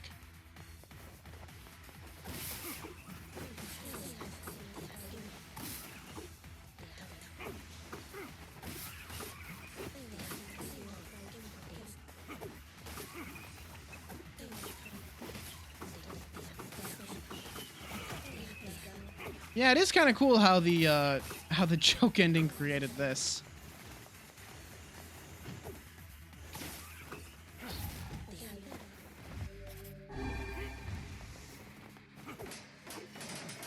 Oh, you're a big lad, aren't you? Ooh. You're a real bastard, ain't you?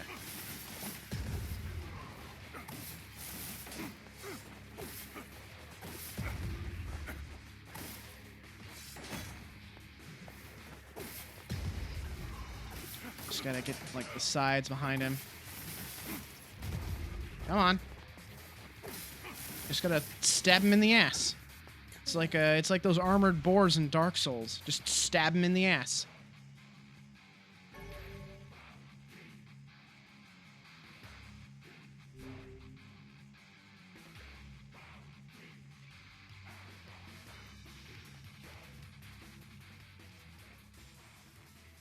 Black sickness stains the future. They journey to return to soulless vessels.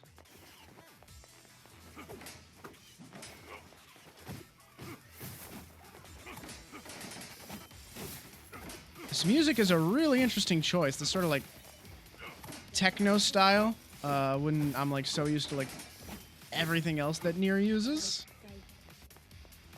It's very different.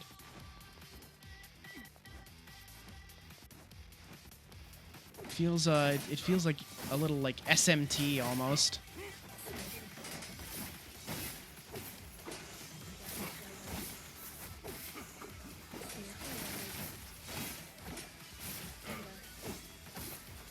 Come on. Chop him up.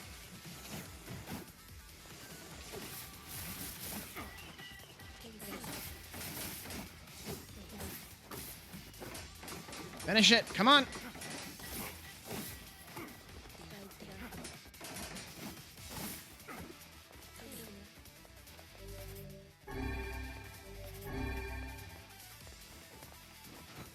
So, oh, well. Whoops. What, no smart aleck remark, Vice? You ain't got nothing to say there?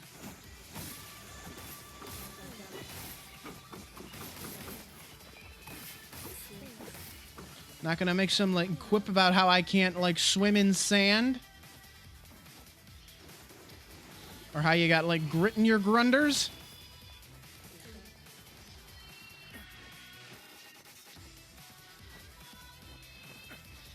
Let's go. Ow. You are not a threat. You used to be, like, once upon a time, but, nah, not anymore. Goodbye.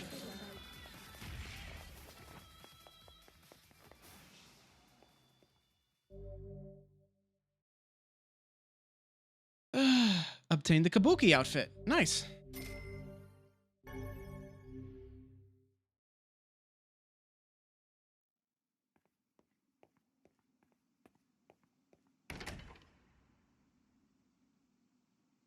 Okay, so this is just all, like, bonus, like, sort of waves and stuff. Maybe for a little bit of lore and some new costumes.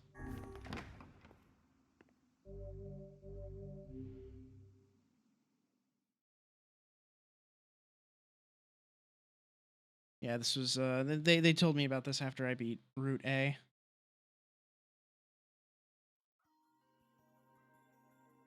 My word. Something wrong? I feel as if I've just awoken from a most unpleasant dream. I know what you mean. That happens to me whenever I read it. Interesting. Definitely check that out again another time. Those are still just sprouts. All right. I'm going to call it here. It's been a little over 3 hours. I've had about it. I think I've done pretty good for myself so far. Ugh. All right. Let's see. Yeah. The first track is the rhythm game. Ah, nice. I know about the rhythm game in Drakengard 3. I know that's like the big final boss, and I knew there was a similar fight in Drakengard 1. So give me a second here. We're going to see If there's anyone that I want to raid streaming right now. Oh hey, Konzetsu's streaming. I guess I'll kick you over to Konzetsu.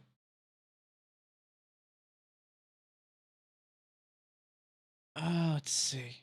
Where's the button? Raid channel. All right. Thanks for hanging out as usual, and I'll see you guys tomorrow. Oh, what just happened? Oh, there we go. That's right. There's an underscore in the middle of his name. All right. I'll catch you guys later. Take care.